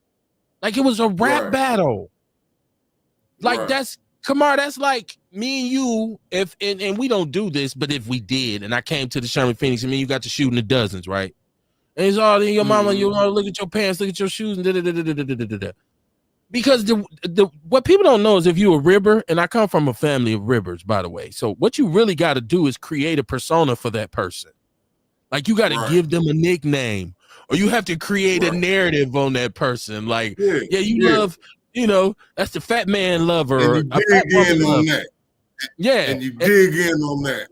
So, right. So if I did that and hit you with a classic one, and everybody was laughing, and after I left, and then, because, sometimes in a rib match, you end up with a nickname in the hood. Like, people, that goes, That's like you going, I did that to you, and then the next day I got served. Like, well, you got a Kamar got a restraining order against you. Right. Hey, they on fire meteorologist. Yeah, I seen that on 58. I seen that on 58 about Elon Musk. He spoke out against Elon Musk. I haven't said anything about this, and I want to lighten it up because all this Trump shit is heavy. All this politics shit gets heavy, and it brings me down. I get tired of talking about that shit. No, for real. You're a damn fool. Because it's already in effect, and it's gonna be what it's gonna be. So I don't, and this is about to be 10 o'clock. So we've been harping on this shit all for we a couple hours. is focus on remember, y'all, all we could do is focus on self-improvement. No fucking money. Right. You got to have money to do anything. Anything in life, you got to have some money. So and buckle down on that. Backlash. But I want to go back to Drake, though. I want to go back to Drake because Drake is not. He done went at the labels and tried to sue them. He took that back and then went at the publishing. And then he said, "No, now I'm gonna go after the YouTube, the content creators who, big time YouTubers who have been covering this." He's suing them, and I'm like, do you ever hope to sell a rap record again? You He's want probably losing his mind though, bro. You don't know if he having a nervous breakdown or not though. all this from one Well, song? he shouldn't have gotten that shit. You Like you I said, poked the bear. this has got to be the greatest battle song ever, dog. Ever. And Drake made it so. He made it so.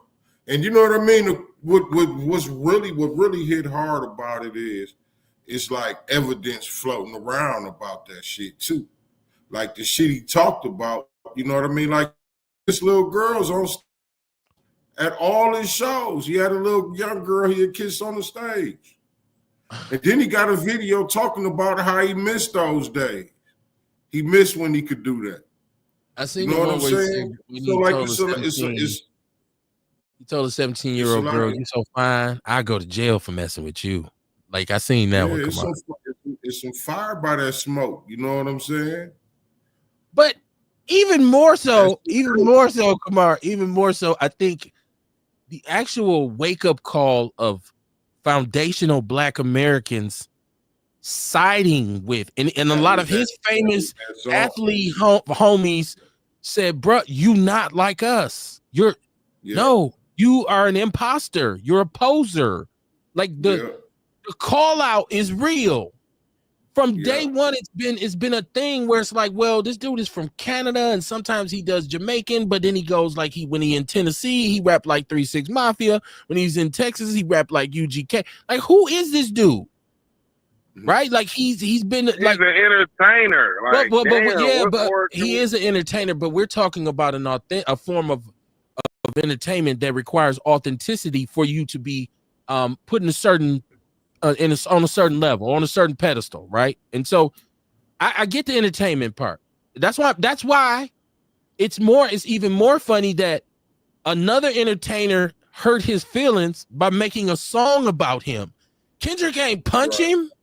They didn't get into it. You remember back in the days, NWA and Above the Law and Ice Cube, they was fighting at the Jack the Rapper, and Snoop and them was fighting in Miami with Luke and shit. At the BET Awards and shit. Yeah. It was going down for real. The Game went to New York messing with 50 Cent, got his ass shot and was running through New York.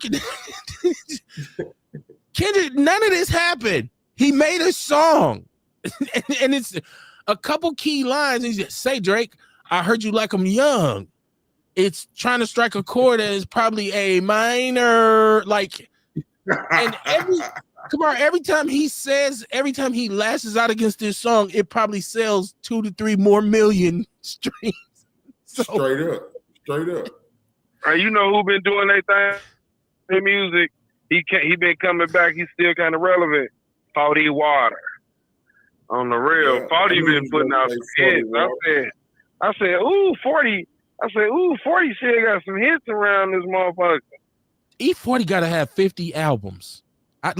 What number album is he on now? Like, E40 has to, is he going to set a record for the most solo studio? This dude has albums, man. I was an E40 fan, like his major debut with In a Major Way, and, you know, the Element of Surprise, and what was the other one? With Captain Savo? No, that was the EP. That was actually his first EP before he went major with Captain Savo and Practice Looking Hard. Hall of Game, where he had the record hating bitches, and like his first 5 major albums, I was like, okay, E40, and then he kind of went away, and he was like, Lil Jon was producing him and all this kind of shit, and then now he's back, but he's been making albums. Well, you know, you look at it, you see what he been doing though. Like all through the years, what he do is he get with who hot, and he keep rocking. You know what I mean? Like he got a wine though too. Start rocking with him. Yeah, he got a liquor deal and he does food. He do food. Yeah, he's a hell of a businessman. But I just got I was just speaking on the sheer amount of album. I don't know. I'm lost. I'm lost. 40, I feel like he on somebody hit every year. Or remix or something. Hell yeah. He's relevant somehow. Every year since way back then. Yeah. I keep telling y'all go check out Cube album. I know the whole Kendrick surprise album GNX kind of buried it. I still think it's the best album Cube done made in a very, very long time. How you get the whole album though? That's what I'm confused about. See, I don't know how to buy music. I don't know how to buy music no more either. But what I do is I go on YouTube and put the name of the album, and then they'll have the whole track listed, so you can listen to the whole album. Like they got every song on YouTube. So I don't know how to buy an album either. Now I used to get Amazon Music. You went to Sam Goody and bought a CD. Remember back in the day? We go to Sam Goody and no. I think you can buy it off you can buy the whole album like on iTunes and like Amazon and stuff like that. When I was buying music, I pay $9.99 a month and for Tidal. Okay. And I get every album ever made. As soon as it dropped that first day, it's on. Tidal. Yeah, okay. See, I never, because if I can't find it on YouTube, if I can't find it on YouTube, I don't want to hear it. I'm a YouTube dude. I was just listening to some Biggie. That nigga bleed just like us. Picture me being scared of a nigga that breathe the same air. Boy, that nigga got off from that, boy. I ain't gonna even lie to you. He did. That was super random, but okay. Listen, man. Yeah. Kamar, what you got coming up this weekend, man? What you got? Need to just House of Vitality all week. The House of Vitality all week. You know, I got immune system to raise. Man. They coming in, getting this elderberry. I'm tweaking the editing thing the editing program that I got. I might just release the first round of our little clips, but I'm trying to get the right ones, right? Like, cause I've been sifting through them, and I haven't put anything on them. Transitions or like music, it's so much you could do with it. And I haven't had the chance because I've been working my ass off this week, but this weekend I'll get a chance. Hopefully, I do have to rest in peace to my cousin BB. I do have to attend his funeral on Saturday. And then I think I might go to work on Sunday. I might do some work on Sunday, but I'm going to get a chance to start putting these clips on Instagram and on Twitter and on all of our pages and all over Facebook. I just gotta, because I had one that I was gonna drop, and I was like, wait a minute, not that one yet, not that one, because I'm still learning how to use this thing. So that's my plan this week with any spare time, because ain't no football for me really. I'm gonna watch some football, but it ain't my team. But that's all I got this weekend. Dion, are you on some sundown town shit this weekend, or are you sitting your ass down to King? Hell no, I'm going down to the city to hang out with the gal. I'm going to Alexandria, Virginia. I'm going there probably at the end of March. Going to Monticello. That's Thomas Jefferson's plantation. Right. I want to go check it out. You know what I'm saying? But other than that, I'm going down to Chicago, hang out with her. I'm going to see if I can leave Friday night, come back Sunday night. Okay. Cause she was down here with me she was up here with me this weekend. You know, we make it work. I see you be talking all that shit and then be booed up and caked up all week after that shit. Then come on here act like he's some kind of super thug and shit, and then be reading poetry and shit when he. But you know what though, Kev? Man, listen, man, that like my hand hurt right now. I can't fight nobody, and it's too cold to be out here arguing with a motherfucker and fighting and all that shit. So you got to leave that shit for the summertime. And I'm 48. Am I 48? No, I'm 47. I'll be 48 this year. So I think I got to hang the old thug life up, though. But I still believe in the honorable teachers of, Yeah, that ain't even what I'm talking about. I'm talking about the tough guy. You know what I meant to call you? No, hold on. Because you be talking all that shit. I know. You still be talking about slapping bitches on the ass, and I give $40 for them cheeks and all that shit. Then you be all booed up with your baby. A motherfucker might be listening. See, stop saying it then. Listen. The last week when we got off the air, I respect your platform because I was looking at Fred Hampton shit He don't know what the fuck he doing.